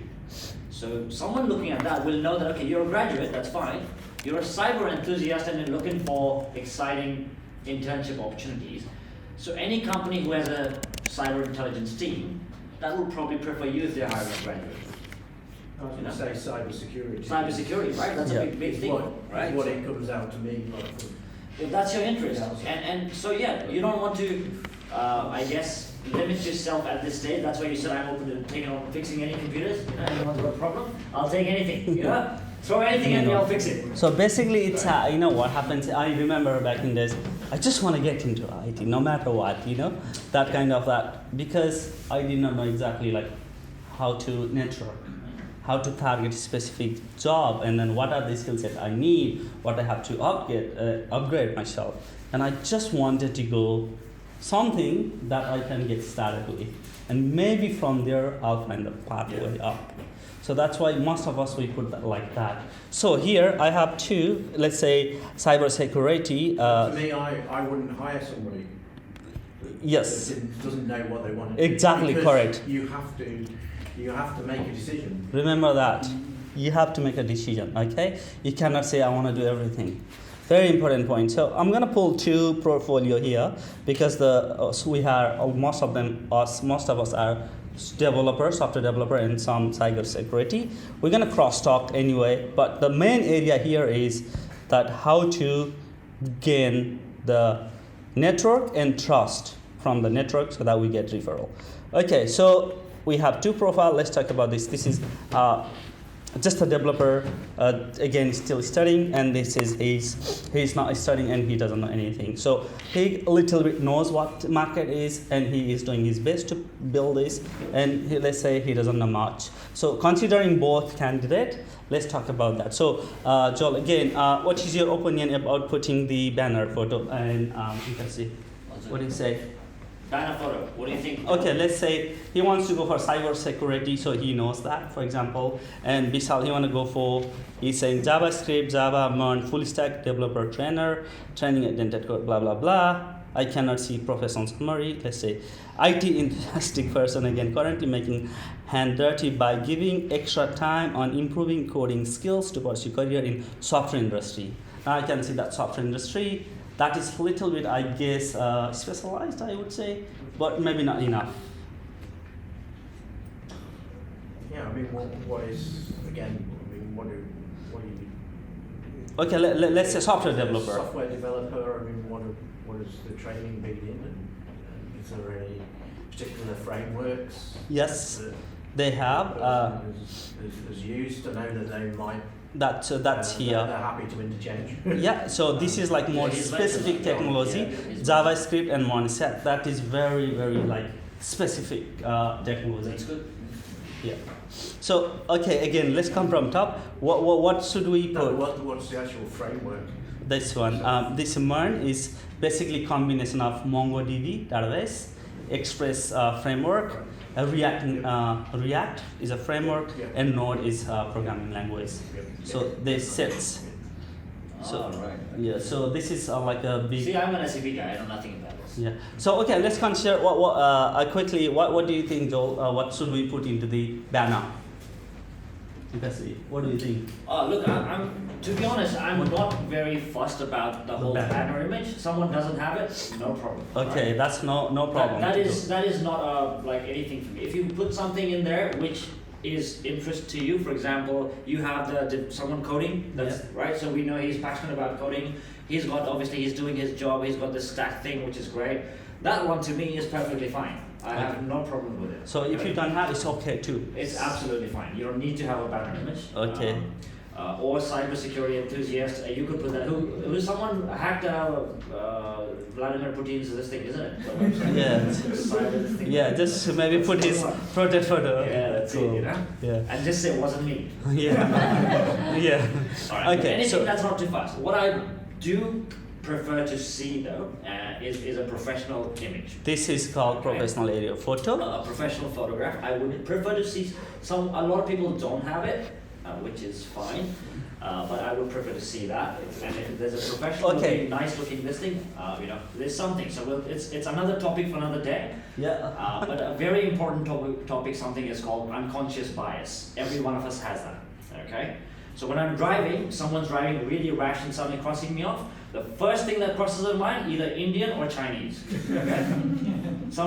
One of these two driving now. Okay. It's unconscious bias. Okay. Something that comes in. Similarly, when people look at something first, there is always an unconscious bias. Okay. Whether it's race, whether it's age, whether it's gender. Okay. Certainly, there is. They may not even know about it. It's there. But it happens, even in recruitment it happens. And a lot of companies are spending millions of dollars right now and taking a lot of action trying to reduce, they can't mitigate it completely, they can't completely get rid of it, but they can mitigate those challenges, okay? The biases. So they're doing a lot of those things trying to reduce that. Having so that, like I said, it's a topic for another day, it goes on its own, but having a good professional image, banner not too fast, but a good professional image would definitely kind of get you like at least kind of seen, your profile visible. Feels connected. I would Feels say. connected, right? So that I would be like, and a nice professional smiling image or whatever. Yeah, one question. So, no photo versus unprofessional photo. No photo. No photo. Okay, remember Yeah. guys. If you have unprofessional, now tonight you delete that until you have professional I photo. would prefer someone not having a photo than someone putting a photo of the dog on their LinkedIn profile. Okay. And I'm not kidding. Okay. Someone put the, I know you love your puppy, but don't put it out. So we have Facebook for that. Don't worry. Exactly. People don't understand. Right? Okay. Yeah. So I would rather have no picture than picture of anything else. Okay. Yeah. So now next, of course, I would say always put your legal name, right? Yeah. Not shortcut or not modified version of name. I saw sometime like Bisal, they say B and SAL. And what's up with this generation where one Yeah. letter is the caps and the other one is smaller than Exactly. That's what like Oh so. my God! What's up with you guys? Like, come on, like grammar. Well, Grammar. it makes me feel us like old already. I know, and I'm like a proper grammar police. Excuse I am. Okay. I think I even used to give Joel some shit about his emails and stuff. Yeah. Okay. One more question quickly on. Sorry, Joe. I've known when I first started in recruitment, if there was a spelling mistake on the CV for all the big banks in London, No. the CV would be binned. Spell Wow. check, Binned. right? So Really, straight away. Absolutely binned. spell check, simple thing. And there was nothing you could do about it. Oh, okay. Gone. Spelling, remember, use Grammarly if you don't, or get somebody It's so proofreading. easy, guys. Like spell check. Come on. Like you see, like such things on CVs. Sometimes it's just ridiculous. Like, come on, And not just graduates. I'm talking about even like experience, like people with 10, 15 experience, right? They are SAP guys. Because it's easy to miss. I look at the CVs and I'm like you made this in Word. Like there's spell check there. How could you write these? Like I'm like, oh my God, it's crazy. Yeah. So spelling, remember, spelling check. Sometimes even if you are very careful what happened in our subconscious, you think you have written correctly, but your brain reads correctly, but what you have written is maybe incorrect. It's always worth using tools or get somebody else to proofread. It happened to me when I write thesis. I read completely maybe like 100 times, they say still problem. And I hire proofreader and imagine, I embarrass myself. And use professional language, people. This is a professional this thing, so use proper this thing. Don't write BCOZ or LOL or like this abbreviation, I'm like, just be professional. Okay. So Joel, and you can see. So what do you think about this open to network green thingy? I'm not very big fan, honestly. No, that is actually really good especially for people who are as recruiter. Yeah. If I'm looking for a candidate Mhm. and if I put an SAP candidate and people come out and if they have open to work or available for a new opportunity or something, that's the first one I go. I think LinkedIn has done a brilliant job with this. I honestly do. Okay, like I even had a professional marketing company, like LinkedIn marketing company, we hired, and they, we paid thousands of dollars to them to do our listing, and these guys were partners with LinkedIn. They were LinkedIn experts. They know about every feature that's coming out, and so yeah, we paid them thousands of dollars. They did that for a year for us, and some of the features are amazing. So simple things like open to work, great feature. So at the end of the day, that. it's about getting job, right? Finding a right. So I don't know why I'm not very fan. So that's where I'm wrong. Yeah. So go with the expert. So put that open to work. Yeah. Yeah. So I would actually look at it first because I know you're available, you're open to work. Sometimes I even search on LinkedIn, I put in SAP consultant open to work, SAP consultant available. So anyone who's got open to work will come up on my feed. Okay, so we're gonna look at feature search right in a minute after we go through the profile. Okay, Yeah. so that make I think sure that's good. make sure after this session, I don't want you to worry about finding like what should I do with the LinkedIn. Make sure you get all your answer. That's what we are here for. And thanks for you guys again for providing your all valuable information. So next here I see this. Okay, again, name, legal name. So must match in your resume, I would say. And then cyber IT going to take any kind of challenge related to computer. Okay, so this one is very broad. Please be specific. So if you don't know anything, just go to the job search board and find one job title and then see what they have written. Just pick that course, that line, and be specific to this. So like here, he's saying JavaScript, Java Mon full stack developer. Or he's saying currently I'm training. That means I'm getting ready for this following list, I would say. Is there anything else we should be adding here that will help on the search? I don't think so. I think that's good. Yeah. Whenever we use search on the search, search bar, the content we put in that subtitle, will that contribute anything? On this one? Yeah, the content we put here. Yeah, I think it pulls that up as well. Yeah. Yes, on that too. Yeah. So remember, so just focus on the job title you're looking for and write exactly like as it is, and try not to be too creative here. Go all style, write exact what you want to be found as. Okay, and you'll have better chances of finding the right opportunity that way, right? People are not going to waste time and say, oh, sorry, you're not going to be suitable for this role or that role. If you target that thing, yes, you know about it, you want to talk about it, you're kind of passionate about it, so you'll have better chances of landing that opportunity than other things, right? Rather than going through 100 of different listing, go targeted search, Yeah. Okay, now we are in activity. Make sure, as we say already, I think we discussed about that. Activity means the activity you do it. I think that includes posting liking, likes, and shares, then comment and share. comments. So increase that more. That will create more good relation with the people, connection, and it will definitely pay you back later. Exactly. So increase that as much as possible. I don't know. Here. Sometimes I also look at if I'm not too sure about a candidate. Few things there's recommendations and other things that's different down the line, but I also look at the activity feed and I go see all activity, right? And I look at things, what do they like, what are they sharing, what are they commenting. I'm trying to understand the person, that guy or girl's personality. Exactly. What do they like, what are they sharing, what are the way they're commenting on things, their behavior. So I don't want to give out names, but there's literally this gentleman who has his head so high up his ass, he thinks he's the smartest and everyone else is dumb. Okay? His Be IQ is humble. the top. Yep, seriously, there's no humility, nothing. I'm just a grunt, that's it. So I read his activity feed sometimes and I'm just like, why are you saying this? What are you saying? Seriously, that's ridiculous. Yeah. Yeah, I've got a question on that. Yeah.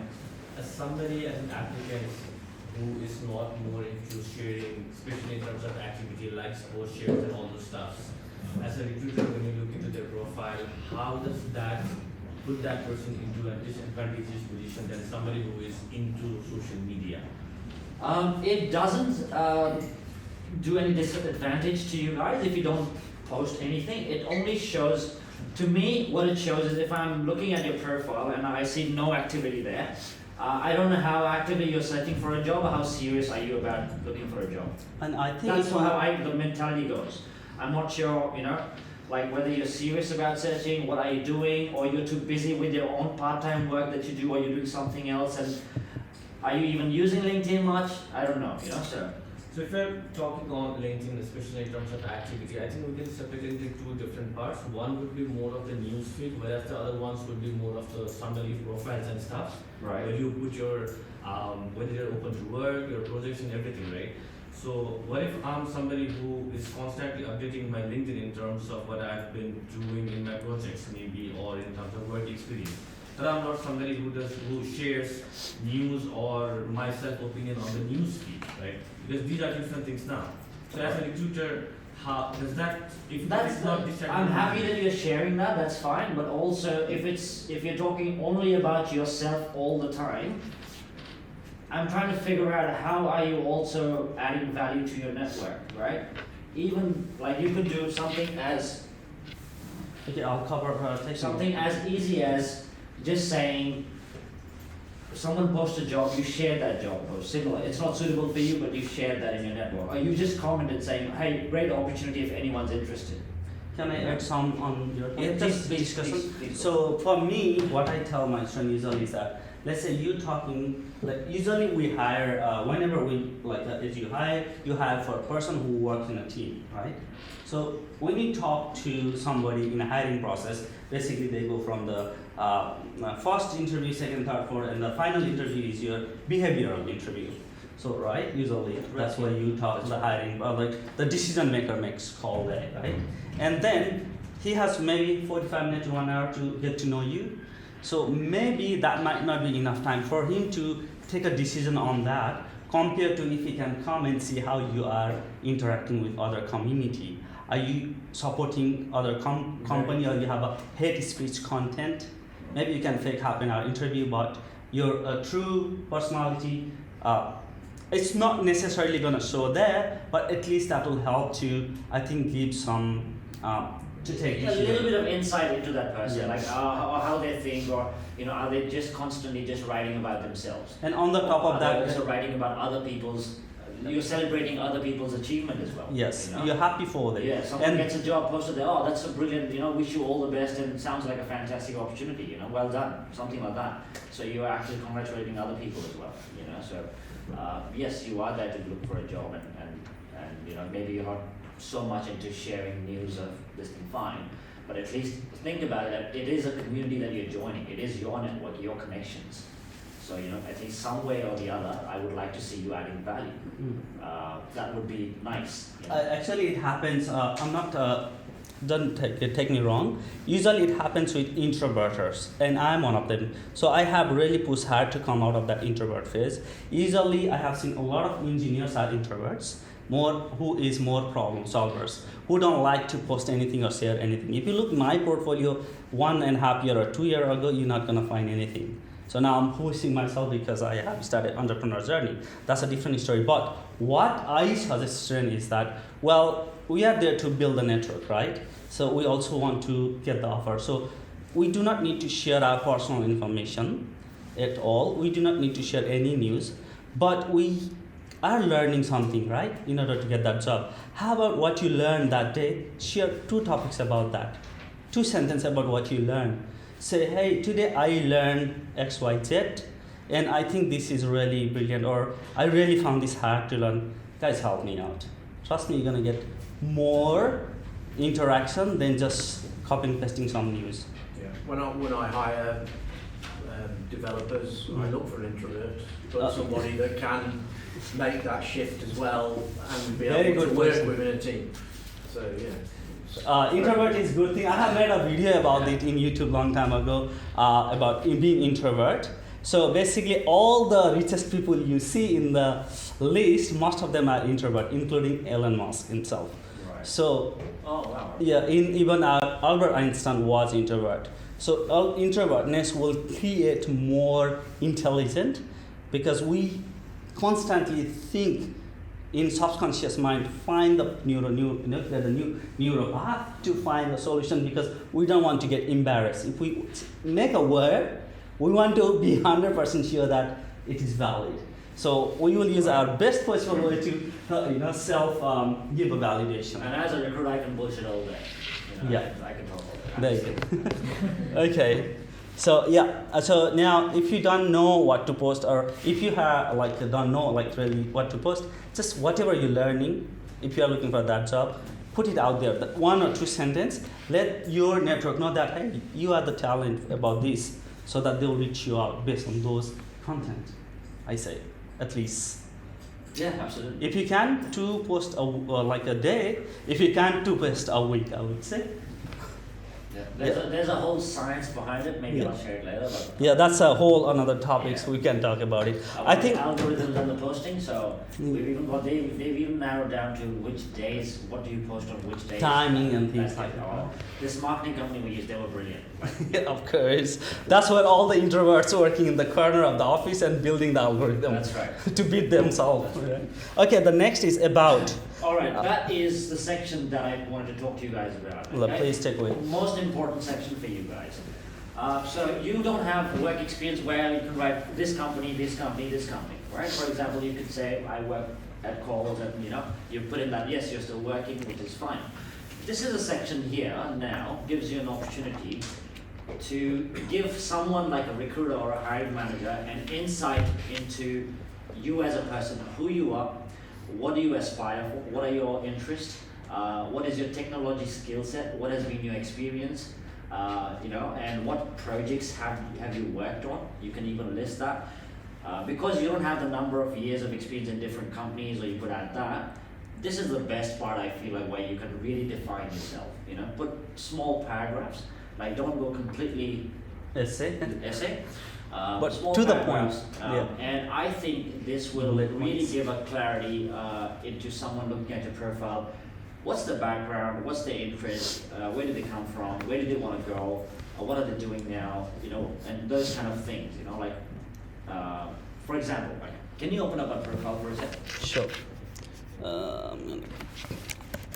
Now, I don't have to do that, but I still do because I'm still looking at my candidates and my clients who's reaching out to me. I want them to understand where I come from and what's my interest. Okay. So I feel personally like this. I've written that close, but I feel that describes me and my experience and my background pretty well to anyone reading it for the first time. Anyone who comes across my profile for the first time, they'll still get a decent amount of idea as to who I am, where I come from, what I do, right? All right, first thing, specific. My interest in technology began at an early age. I was always keen to learn how things work, right? So that shows the passion, I would say. Right. So basically, everything you write delivers something. Where is it leading to? So I was always interested in technology. Then I decided to pursue love of technology, which led to my bachelor's degree. Again, coming to IT, that's probably where you are. Find some kind of connections, Into the corporate world, I led and managed technology supported sales consultant. So it's all been about technology since the beginning for me, Then after 6 years, I was looking for a change, moved to Australia where I found my true passion. Now people are interested, what's his true passion? I landed a job as a niche technology recruiter. So I really enjoyed that job because it allowed me to connect with other people, other highly talented tech people, and build valuable business relationships because I'm more of a people person. I like talking about things, solving problems, those stuff. And I love technology, all the new ones. I love to learn about what's happening there. And then 17, I started my own recruitment firm. So now they know this guy owns a recruitment firm. He runs a recruitment company. 22, we're developing another platform, AI-driven recruitment platform. So pretty much I think this gives you a good summary of what I do or what my interest is. And that's where the profile I created is where I'm targeting my audience, my candidates and my clients. I'm also thinking about who do I want to target? What kind of audience do I want to target? If I wanted to target an audience into the, let's say, for example, the fashion industry, I would change completely that, right? I would say my interest in fashion began at an early age. I was always fashionable. I used to get the sexiest haircuts, something like that, okay? Anyways, right? So somehow I accidentally landed in doing technology, but then I decided to go into fashion technology, right? So we'll talk about that. So what you're targeting, what kind of roles are you targeting, you know, this is where you came from. Something, a little bit about that, a good summary. And for you, like I said, the best part is writing your project experiences here.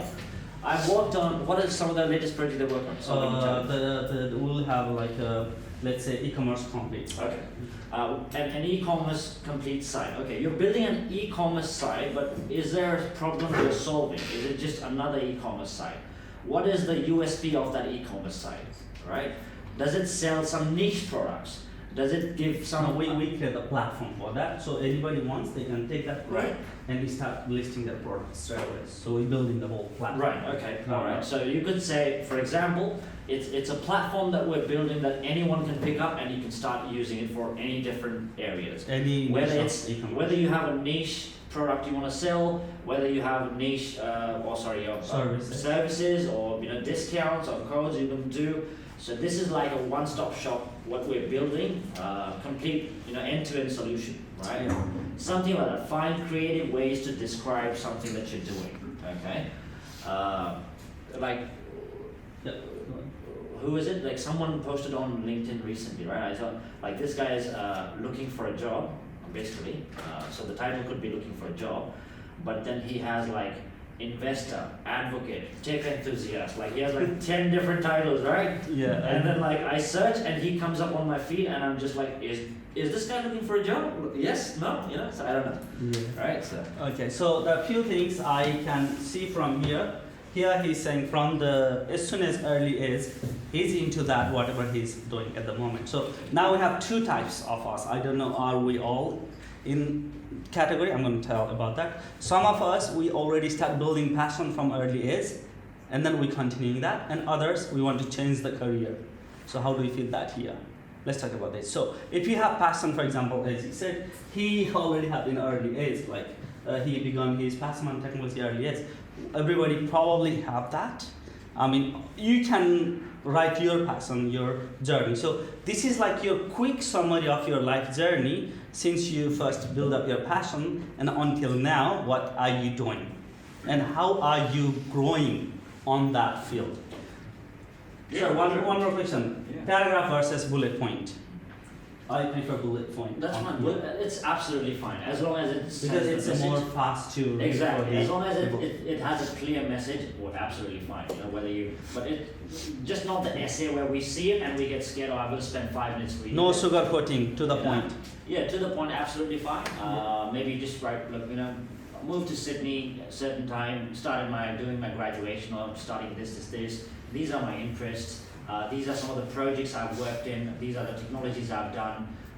You know, keen to work in an environment where it challenges me, exciting environment, these kind of projects, or you know, this thing. So, absolutely fine, no problem at all. I think there's an important thing there where you need to put in, you know, what your strengths are, Yep. and also Very good include, point. include weaknesses in the areas that you're looking to improve yourself. Correct.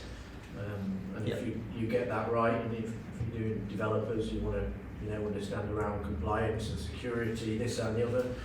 People aren't going to necessarily hire you for that experience anyway, because they usually have someone Train who's you. relevant in that team. But having that knowledge is very important for the role. Yeah. So Yeah. don't forget about, you know, Strength. putting down those weaknesses as well as the strengths. Yeah. Don't literally say strength in bullet point. Make a nice paragraph and write your strength. It can be really be specific on that. Don't say I am really good at fixing, let's say, taking all challenges. So that Fixing all doesn't. computers. Yeah. Even fixing computer, be specific. Are you talking about changing monitor or changing keyboard? That is, you need to be really precise. Otherwise, I know what I'm looking for. If I don't see that message, then, well, I don't know you know that or not. So if you are a developer, say, my strength are, let's say, problem solving using XYZ programming language. Or my strength are working on like authentication process, authorization process, or payment gateway. So, or even we can specify specific technology, right, or framework here. And I think if you mention those problem solving, maybe you need to explain where you've done some problem solving as well. Yes, so like you need to back it up, Yeah. whatever you do, because everyone's going to say, Oh, I'm problem working on certain coding standards, this and the other.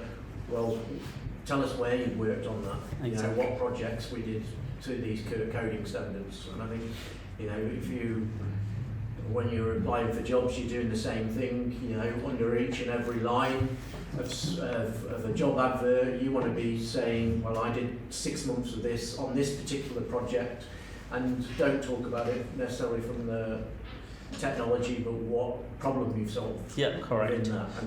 And then they will come and chat to you about that project. I think to add on, Joel, be quantified. What you call quantifiable. Be specific and quantify the solve achievement. I would say. Let's say, for example, you build a website as a freelancer to a cafe, and since I built that for him, maybe it was for free, but doesn't need to mention that. Don't need to mention. You can say since it's online there, the owner told me, or you don't even have to say that. The growth of their traffic or growth of sales has increased by 0.5%. You see that 0.5% doesn't really have much value, but when you quantify that, that puts more authority on your word. And then when you call, they say, can you talk to me more about it? Well, you have data to back it up. Always, I think, whenever you write about strength and achievement, I think quantifying the outcome is really a good strategy to get picked. It's very good. It's a good talking point for somebody who's going to chat to you as well. Yes. To have that story. Yes. And it shows you actually know the story. You know that you're doing your coding in order to get some sort of result at the end of it. Yes, and correct. you're actually saying a lot more by just that small sentence. And then when you can have that like friendly conversation, they're gonna feel comfortable. Like it's not like interrogation, it's like the interview process. They find more confident picking you, or at least putting you through the real test. That's right. I think that's a really good point. Yeah. I So could say like my companies in the past 3 years have grown, 4 years have grown 800%. There you go. Employee listing 800%, right? So- headcount, they'll be like 800% headcount. How many employees do you have? So well, now- I had one, now I have 8, so it's like 800%. yeah, exactly. And then now, when he goes to the other company, hey, this is my achievement. Can I be your recruiter next? Definitely, they will be interested to pick you, or at least consider some point, isn't it? So next section we have here is experience.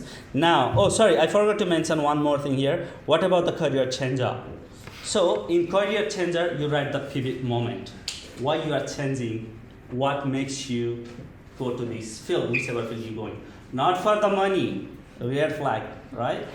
Don't say because I want to make money. I think that's a red flag to me. Definitely They not. offered me $20,000 more. Yeah. Just say why you pivot.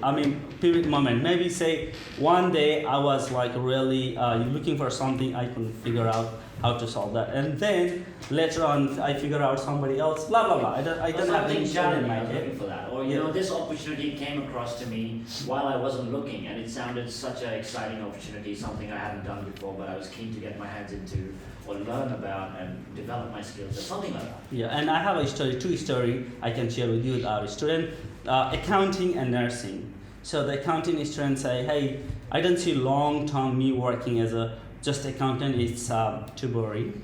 And then I found technology is rapidly changing, is more challenging, and I like more challenging job. And then I love to solve more problem than just doing same thing over and over again. And the nursing student said, this is like the most boring job I have ever done. I finished my registered nurse. I realized that it was overrated. Now I can't stand that job anymore. Recently I have built passion towards the software engineering, because there you get to solve real problems and then you have more challenges to solve. That was the real answer I think that's true. This I is think a true for nursing- story. Yeah. I employed a Nepalese guy from Rockdale. Okay. Oh, That was not me, guys. This is a really successful story, right? Real story, He guys. phoned me up and said, I've been an engineer for 15 years. Yeah. Wow. But I gave up my job 6 months ago and I've been learning coding at home. Wow. And I said, you're absolutely mad.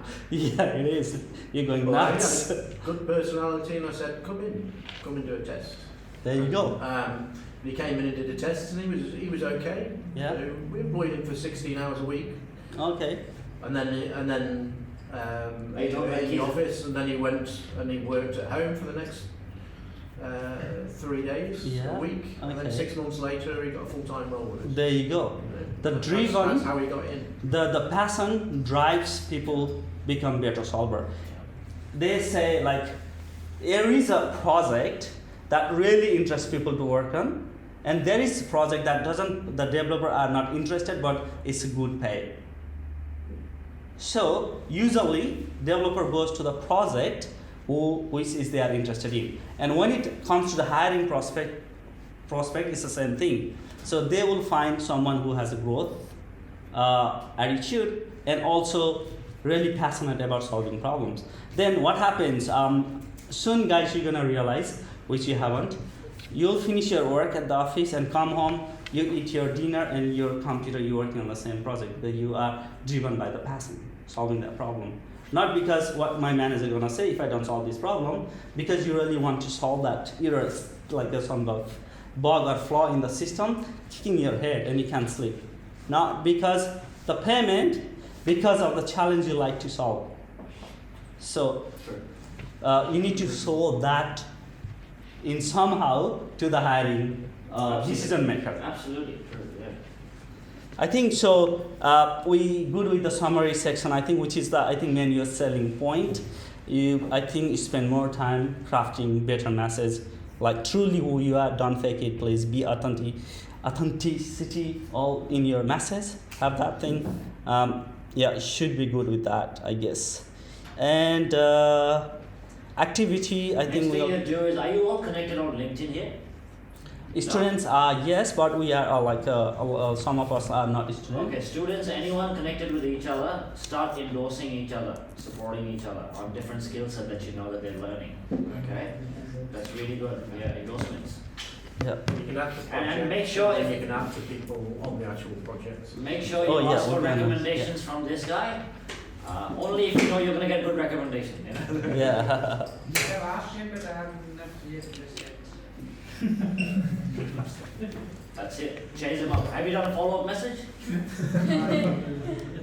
You have? And he's still not responding. He is busy. No, that's a message to you he's sending that maybe. Yeah, it says something else about you, mate. Yeah. You gotta look yourself in the mirror, reflect on it. Yeah. I'm just kidding. Okay, now next one is experience. Here, it's everybody's problem here. I don't have an experience, what should I put? Then put what you have. But in such a way that, let's say, folks working, I'm just picking one. If you are, don't mind it. Let's say you're working as a calls night filler or calls manager, that's okay. It's my opinion and I want to get validation from our expert. So, what I would do is, let's say I am I'm still say like working towards getting a developer job, yeah. But instead of leaving empty, first question, empty or put whatever we're currently working. Currently working is absolutely fine. I would not prefer empty. I would rather prefer Exactly, because put in anywhere, and I would appreciate that. Like I said, everyone has to pay their bills. Everyone has to work, right? Exactly. So you put in calls. So you say working 80 hours a week, 40 hours a week. Sorry, 80 a week would be slavery, right? Yeah. So Yeah. So like yeah. 40 hours a week at calls, but at the same time, maybe try to find something right. So what nice I to write about, or sorry, I'll No, go for I it. want your validation on No, that. go That's for right. it, yeah. So, if I'm working at the calls, let's say working on the counter or night filler. Let's take those two scenarios where you have a customer facing, one customer not facing. So now everybody loves to have a person who has a good communication skill. I discussed about in the previous, right? So you put message in a such a way that even though you're working on the calls, you have great communication. When you become developer, you will have a great communication in the team. That's right. Or you're a team player, or you even managing team if you are. 100%. Yeah. Just don't say I'm just working in the calls and it's whatever. You see, I'm working in the calls, but I'm really learning to manage the team there. I am really getting some value on confidence. I would say not to necessarily oversell it. Yeah, but be authentic. But if you can back up anything that you say, like Do it. around communication and working in a team, Yeah. with a story, I was selected to communicate messages to the staff or whatever it is. Yes, correct. But don't try and say I'm a great communicator because of that. Great leader You're a and- great leader or whatever, because you're trying to oversell yourself and you want to sell yourself in a different area Correct. of LinkedIn. So as I said, I think already settled that before. Everything is authenticity before you write, right? And then based on that, write something that will help if you work as a developer. And just write short sentence, don't write much. And then try not to keep too much gap. I think people, if they see a lot of gap, they will be concerned why you gap, is it? Sometimes if you can back it up with a reason, like someone writes like, usually with a lot of my female candidates, if I see like 2 years break, first thought that crossed my mind is maternity break. Yes. Okay?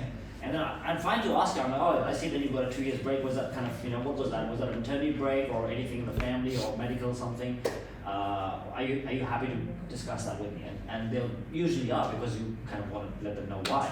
Or someone in the family, I had to care for someone in the family. Or yes, I had kids. Like, one of them had like 3 years maternity break and 2 kids between that. I'm like, holy shit, Yeah. But yeah. And then now you're back, right? You're back, Yeah. So that means your That's great. But, spirit is still you know, going on. The break is fine as long as you can back it up. And he's right with the don't oversell things. But let's say, for example, he's working at Coles, and he could just say, currently a team member at Coles. I enjoy interacting with customers on a daily basis. However, obviously my passion is in technology. You can write something like that. Yeah. And authenticity, yes, be authentic, be genuine, don't be too authentic and then saying, oh, the pay is shit, Yeah. $10 an hour, I can't believe this, Done. No, I think I would say never talk bad about anybody. No, of course not. I think that is one, Yeah. like just a rule of thumb, I Yeah, would say. true, it comes more negative, Yeah.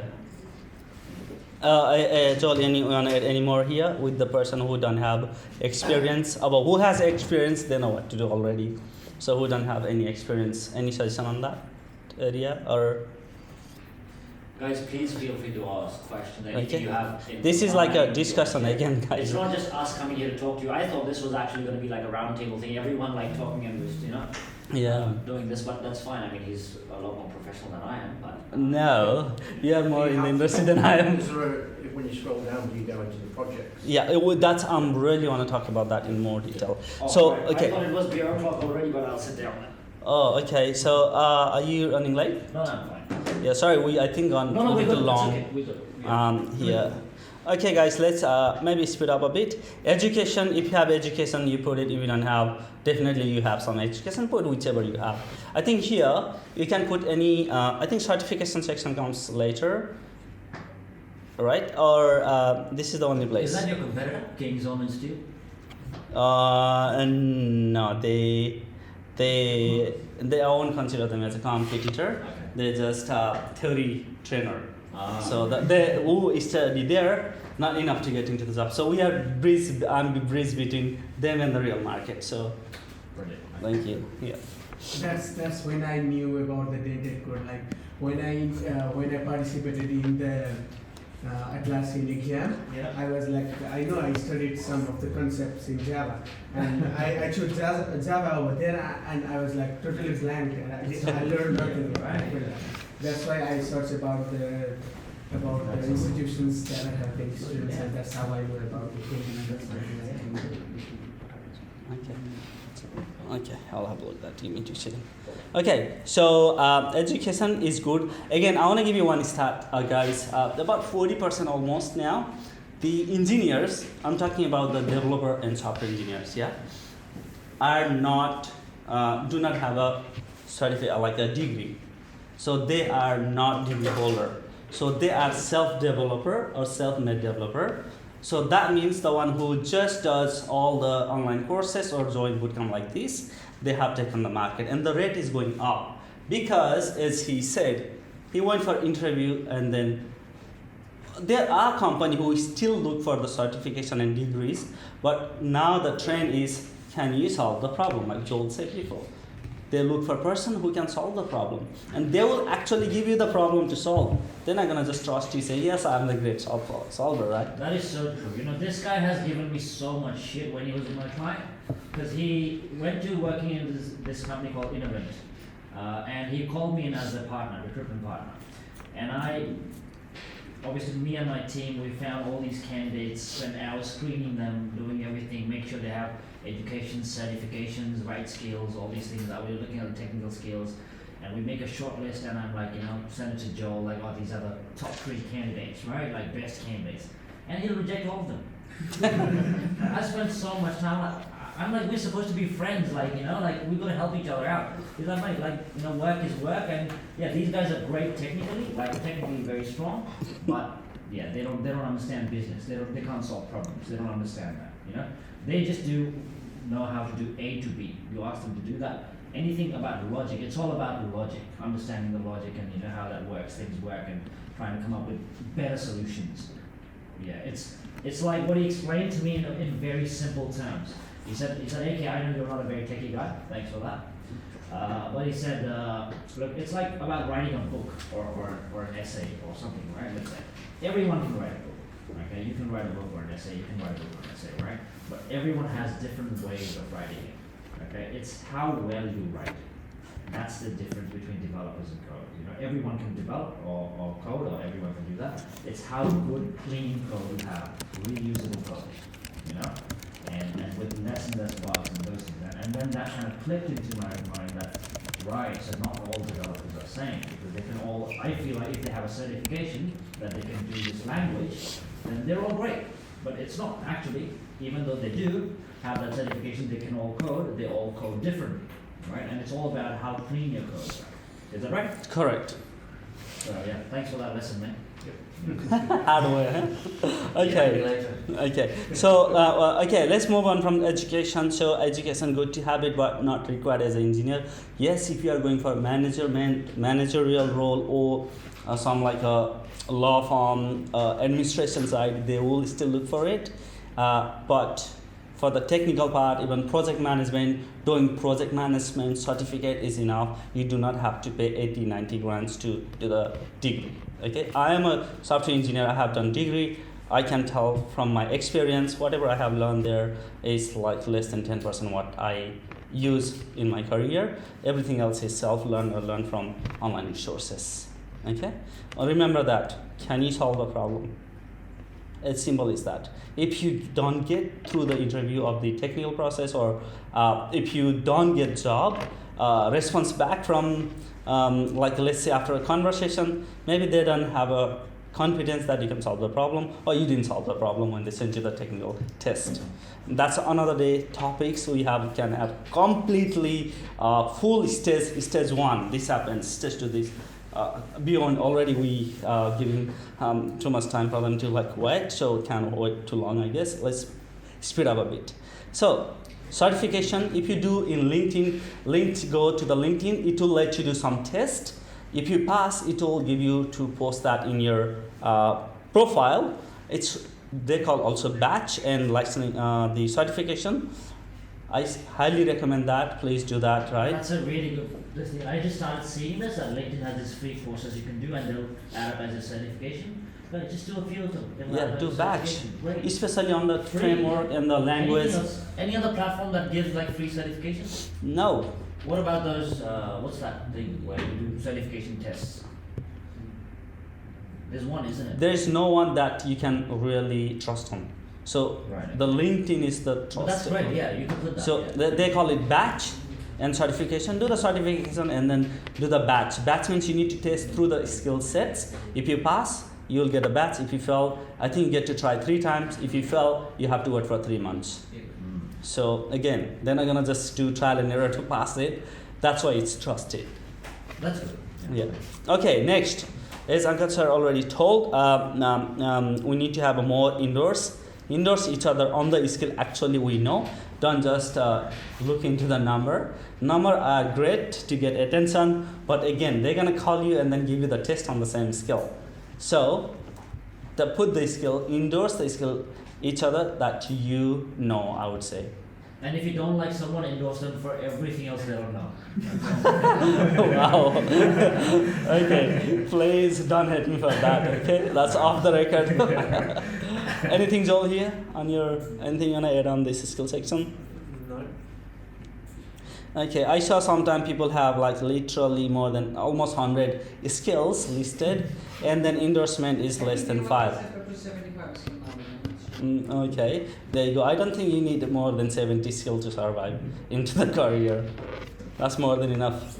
Because I get my friend and he asked me to literally put every single word is related to tech, every experience, skill.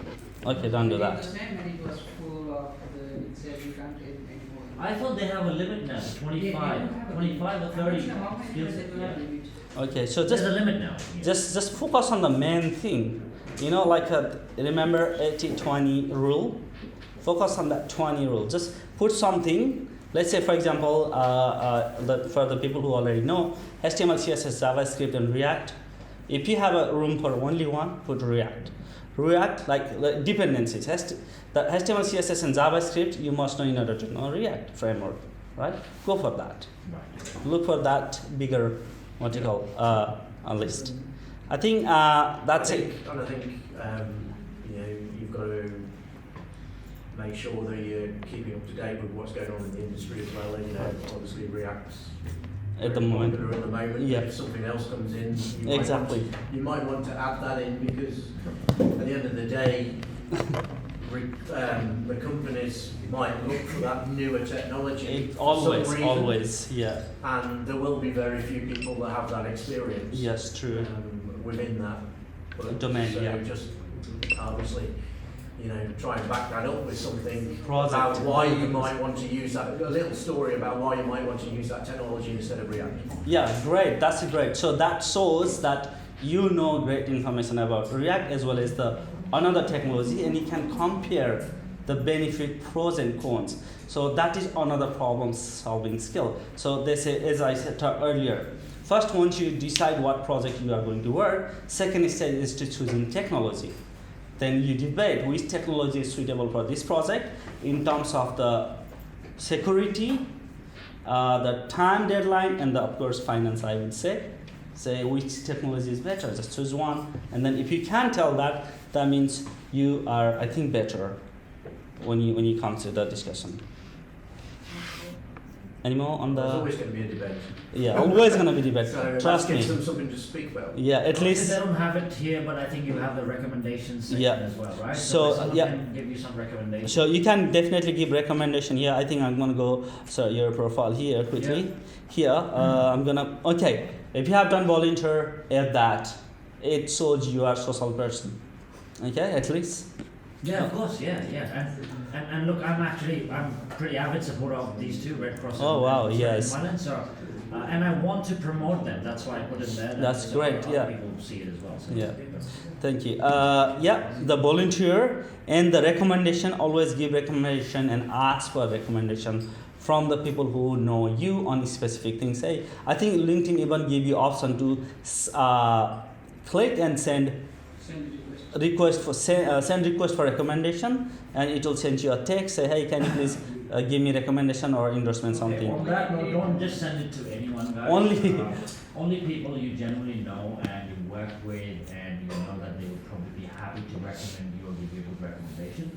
And don't just send them a message straight away. Have a chat with them. You know, give them a call and say, hey, look, I just needed a favor. I'm just trying to build up my LinkedIn profile here. Would you be happy to give me a recommendation? You know, is that all right? If there's any specific thing, you can ask them about this. I'm trying to target this, and I know we worked on this. I really appreciate it. Like, would you be happy to give me a recommendation? That's yeah, sure. Give them a heads up, right? Don't just. I've received a few where people straight away like asking for recommendations, and I'm just like, who is this? Like, what do we do? I don't know. Like, Yeah. So, yeah, talk to them. Okay. Okay, guys, we're almost to the end. So, what do we? Yeah, sure. I think after the skills, can we have the project that we worked on and then? Yeah, we're coming to the project. Explain it to After I want to finish this, and then we're gonna go to the project. So, after endorsement, interest, this is one thing I want to talk. What about interest? How much this one has impact on taking decision. When people say, I think if I go to my profile, my interest is Bill Gates, Elon Musk, and then some maybe companies, IBM, those ones, and some influencer. And some people also put their favorite music artists or the players and things like that. How does that make impact on the process of making decision or interview? Not as much as you would think, but at the same time, because it's a professional network, I would prefer to keep that as my professional interest. The companies that I follow, the people, whether if I'm interested to know about what's going on in politics, I'll probably follow like Scott Morrison and stuff, just see what's happening. If you put Scott Morrison and then hiring manager don't like Scott Morrison, what happens? No, because he was the prime minister, but I probably have to follow Alabama as much as I don't want to, but I probably will. That's my thing. Yeah. So That's just the use case. It's use case. We always need to think. So maybe don't go something more like politics. I religion think is politics. Religion is he already mentioned. Keep away from that. If you like, maybe use another platform. Yeah. Keep this professional as a professional. I think always, if you select influencer as someone who is in the same industry, that will give you a good vibe. That means you following that guy. That means you keep updating yourself and up to date into the industry. Okay, the area we don't have here. I'm not sure if we have here as well. Is that the projects one? Yeah, projects one. I think that's a not very old feature. No, it's not, but I don't have the I don't have as well because, as I said, I haven't done optimization for a long time. Can we have a look at your profile? Yeah. So let me. You've done some projects now, hey. Trying to show off now. Okay, can you spell me your name? KISHORE KORI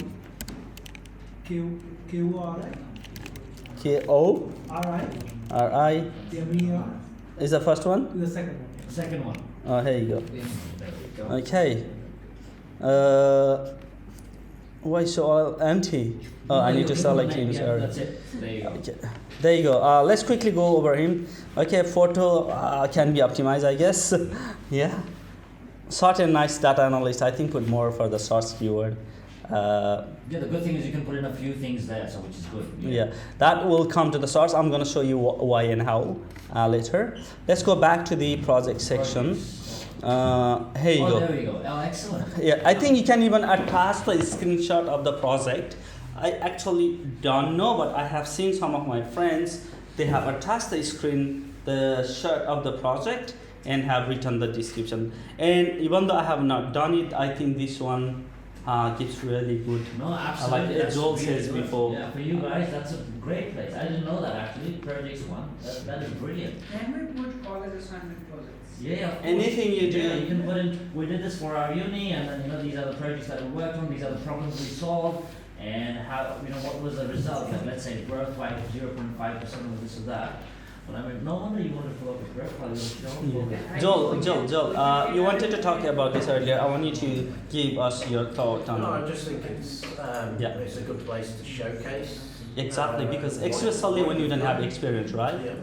Absolutely, and especially when you're a graduate, you haven't worked in so many places. This is a great thing to do. Yeah, absolutely. And I think you can show if you're in software development, different areas within a project easily. So That's right. Yeah. I think it's hesitant for you to go to my one, but I've got a list of projects, 50 or 100 projects. No, we can have a look how to at least write the project.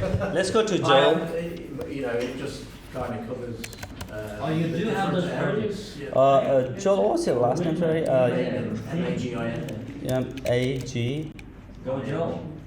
I-N. J-O-E-L. Sorry, it's, my bad. I'm very bad speller, guys. No, that's right. So he's obviously a dodgy guy. He's a guy with two first names, okay? Okay, here you go. It's Daniel Joel Megan. So This one, right? Dodgy. That's it. I think the black background. Yeah. So here, there you go.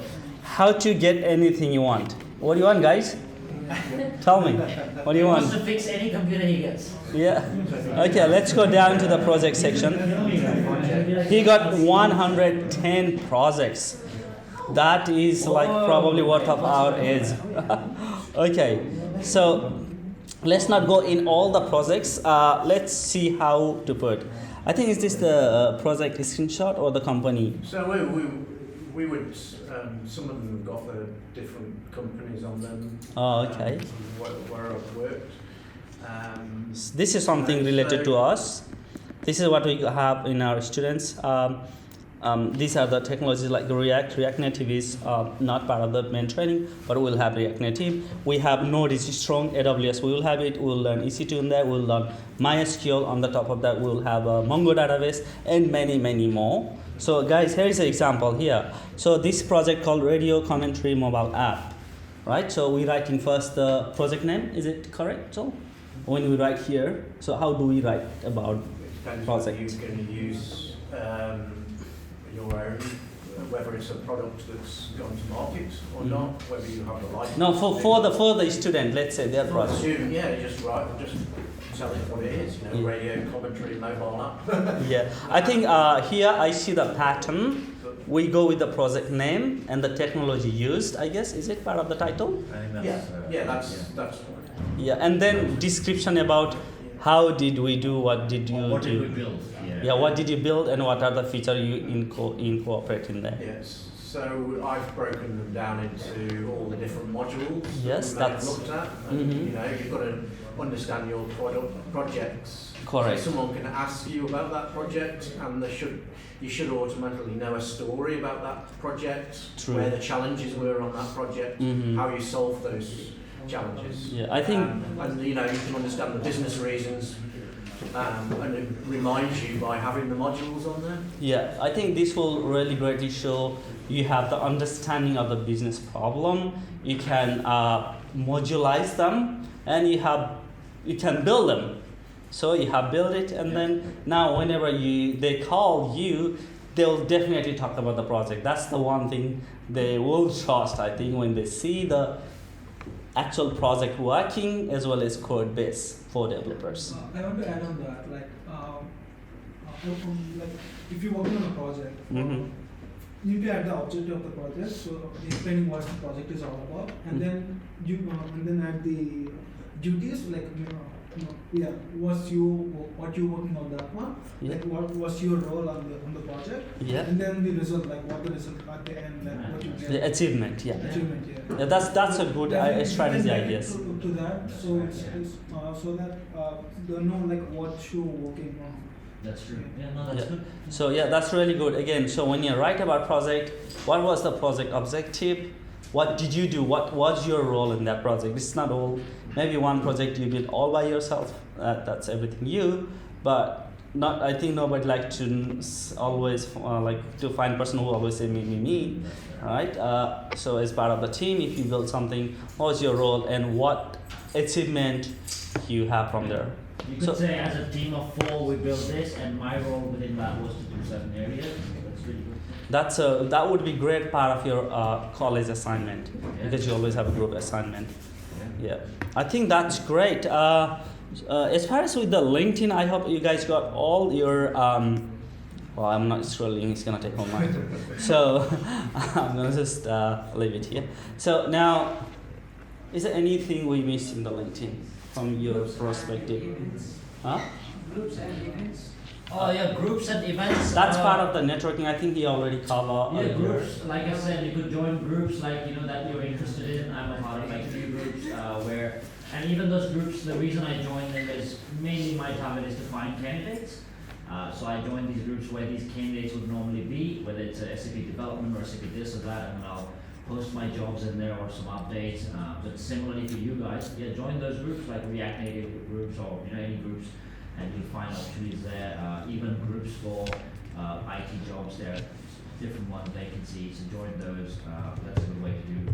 You'll find events, networking events and stuff. The meetup I told you that's a really good platform, guys. Have a look at it. Okay, so I think you'll network much better there. Find some group that you feel would help you. I think that's pretty good. Yeah. Okay. So any more topics we should mention in the specific about? Sorry. Yeah.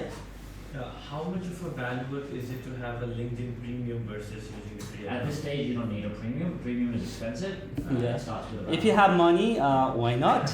You can get access to free learning No, but I don't resources. think. Look, it's also about how much, like you said, how much value does it have, right? Yeah. So at the moment, with your what you're trying to achieve, you don't need a premium. Yeah. Right. Like for example, for me, I have to message like 100 people a day. So you have a limit. When you're not premium, you have a limit how many people you message, right? And you have like a premium, a business account, a recruiter account. So all my team gets recruiter accounts so that they have unlimited access to candidates. And mine, sometimes I use a premium, sometimes I don't even like. It depends on whether I need it or not. But for you, not necessarily. I would not recommend spending that money right now where it's not needed. You know? Yeah, I think just buy online course for that money. Yeah, do a course, great, yeah. Honestly, I didn't have premium until a few months ago. Now you can imagine that. Yeah. So yeah, I think it's as far as it goes with the value. I think that's completely not even to the topics, I guess. Sorry. Like when it comes to how much value does it have, Yeah. I think it's not even the topics that like. Yeah, whether you- no, for now, it's- like it's absolutely, you not don't need even it that. at all, guys. Like, what Yeah. you're trying to achieve, you don't, you know, like, seriously, yeah. Even, like, because I have a team now and they all have recruiter accounts, so I don't have to use it, so even I don't have a premium account. Sometimes I get it if I need to, like, you know, Yeah. if I'm working on some big projects, I have to, like, constantly be there and chase clients and call candidates, I'll do that, but sometimes I don't even have to. Why spend that money where you don't have to, you know? So. Okay, there's one more thing we quickly forgot to cover. Like I see, if you can Yeah. talk about your AI and few things I want you to quickly cover, guys. Maybe another 5 more minutes before we finish. The software that you're building and how a student can make it use, Oh, right. and then how they can use and how they can find about the software, how they can find you, how they can find Joel, and can they reach you for something. Just answer that, and then we can wrap up. Please And reach yeah. out to Joel as well, guys. You can connect with him. I think I might have shot myself in the foot today for tagging him along, because now you're like, oh, forget this SAP guy. He's much better. Like, you know, we'll connect with Joel. Yeah. Yeah, SAP, we don't do anything with it. Yeah, please feel free to connect with him as well, and he's happy to, like, you know, share or share any updates or opportunities. And I do the same when I see any jobs coming in from my network. Like, I have a lot of people who are like HR leaders and tech leaders. So when they post other jobs, because I only do SAP mostly, when they post other jobs, at least what I can do is like them and share them so other people in my network could do that, right? So if you're there, you'll be able to see that. About the AI thing, so it's not, obviously, AI is a big this thing, but look, we just you know, scratching the surface at the moment, okay? So it's basically machine learning. That's what the platform is all about, and for me, it's always been about connecting job seekers to opportunities and clients, and I'm trying to find a way to make that process much easier. So it's called NLP, which is natural language processing. You guys probably know. So whether it's a chatbot, like, you know, when you're chatting with a bank app or something, or even on a website, it will come, hi, may I help you? And you say, oh, I'm looking for this, or can I, you know? So few levels of chat can go in automated, right?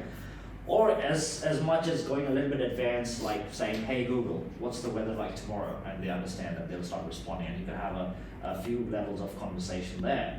Or Alexa, can you play this song for me? Or even Netflix, you know, Netflix will start recommending you, well, because you've watched this, maybe you'll like this, right? So that's all AI and machine learning in the play. So that's what we're building with the whole talent crowd thing. So, and this is, think of it as similar to LinkedIn, but only for tech people, only for IT. Because IT, you can measure skills, like you've got tests, IT tests, which unfortunately you didn't do very well, but yeah. Sorry, I'm just kidding. This guy's gonna be like, yeah, we go out of here, I'll see you. Okay. So, all right, guys, any final question round before we wrap up? Anything you wanna ask about in terms of LinkedIn? I think the topics outside LinkedIn gonna be too much to cover, already too late. Anything, final questions? Anything at all, guys? I think we didn't get to finish what the AI software. I know, oh, you got that, did you? Like this guy, you know, like, so yeah, it's very Okay. simple. It's Yeah. just a platform about the, so at the moment, it's just a job board. Can you pull up talentcrowd.com.au, please, if you don't mind? Yeah, that's what I wanted to open. Talentcrowd.com.au. That one is it? Yeah, that's it. Yeah, and you can go to the website. That one, yeah, no. There you go, Website yeah. here. So at the moment, So, it's yeah. just a job board for now. So we've got companies in there who, well, we've just started that, and we've been really, really busy with other work coming in. I've got limited staff, so we don't have enough people to start putting it in there. So we've only got about, I think, 20 jobs right now. We used to have about 100.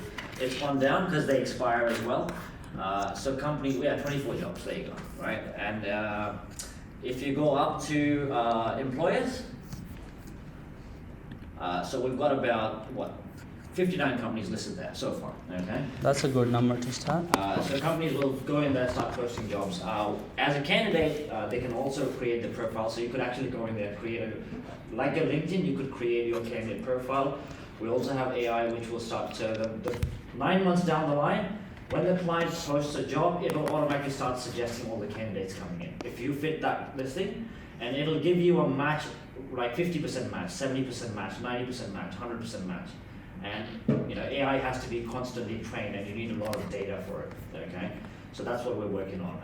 It's just a hell of a lot of data, and it needs to be updated and trained all the time. So, but we want to reach to a stage 9 months down the line where when a client posts a job, when a company posts a job, all those candidates, for example, you guys, if you've registered your profile and created everything, the system will automatically start recommending you to the most suitable jobs. And not just sending you to companies, but it will also recommend you jobs as well. That these are, this job is, for example, a BA role, and it has this skill set. This sounds like an 80% match to what you're looking for. So it makes it much easier. That's the whole platform. Okay, so we're still like probably 9 months behind. Okay, so basically 1 month through. Yeah. You say So we're getting there. okay. If you want, you can. It's not very optimized. So right keep now. eye on it, guys. Anyway, the best thing is what is the website. So always keep eye on it and then use it, right? It will be based on resume we upload or based on other one? No, there's no resume.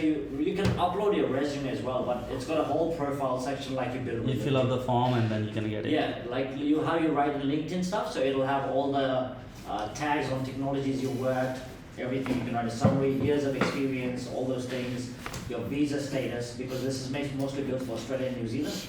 I've not targeted anywhere else. We want to start with Australia and New Zealand first. So visa status, work permit, and all those things. So we're getting there. It's still, have a look, have a play around if you like. Go into the, create a profile section. And I would appreciate your feedback as well. Please feel free to send me something. Oh, clients, this looks shit, mate. Yeah. Yeah. Okay. So where to find. So yeah. It's in the talentcrowd.com for the software.com.au. And if you wanna, so I would highly recommend connect each other again, guys, so that if in the future, if you have any question, we can reach out to us and don't expect the answer. In case if we are busy, don't hit us. But connect to, if you have any question you wanna find, you can connect Joel here, Joel, the LinkedIn profile. You can connect to Akashi, and then you can also connect to me.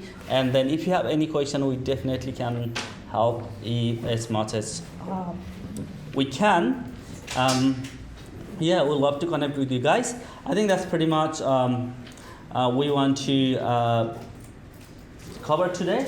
And thank you so much, guys, and thank you so much, Akashi, thank you so much, Joel, for coming. And yes, we're gonna do this series monthly. So this month we did on LinkedIn. Not sure what is the topic gonna be, but something to do with the finding job and building technology and connecting. So eventually we're gonna have it in the meetup as well. So we get more recruiters coming here, and then finally at some point come here and then offering jobs. And we will have some senior engineers who have gone through your stage.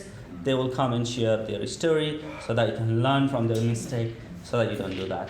With that Thank you said, everyone for coming. I appreciate it, and thanks for having us. And I wish you guys all the best. If there's anything that we can help with, please feel free to message, reach out. Don't hesitate. You don't ask, you never know.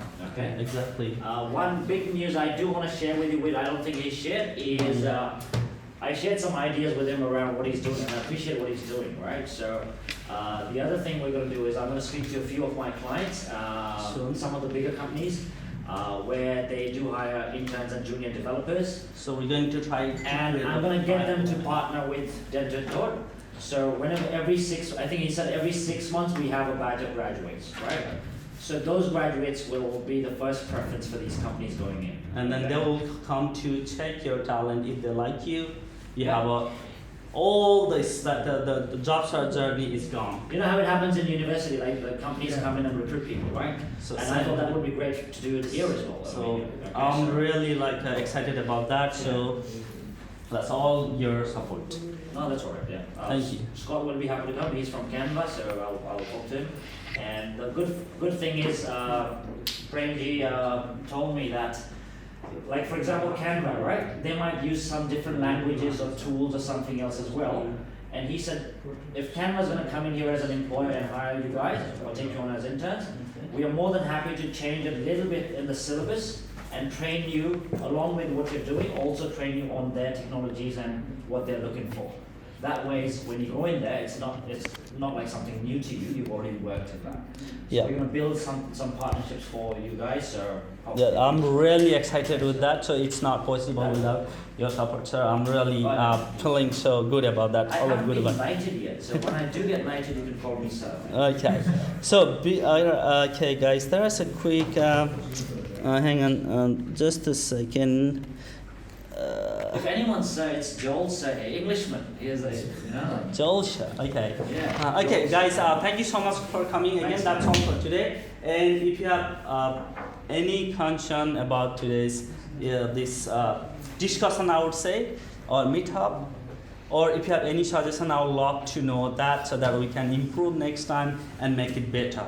So that's from literally I don't know. Anyone up for beers? He's buying. Yeah. So please go to the forms, typeform.com/2. I don't know where's the link he created, and send me the link. I am finding struggle to. Okay, I'll spell here. Tell me bitly.com/bit.ly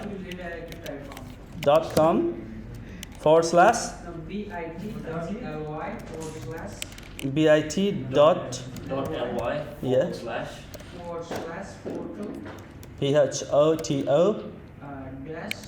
dash career.hub. Hopefully this is valid. Okay, there you go, guys. I will really appreciate your feedback on Joel, on Akash, on me, on Total, so that we can make it better for you guys. Okay, thank you so much. Thanks, guys. Thank you. Good night. Thanks for coming. Where's the nearest pub now? Wait. I drove an hour, mate. You know, it's crazy. Yeah. Let me. It's okay.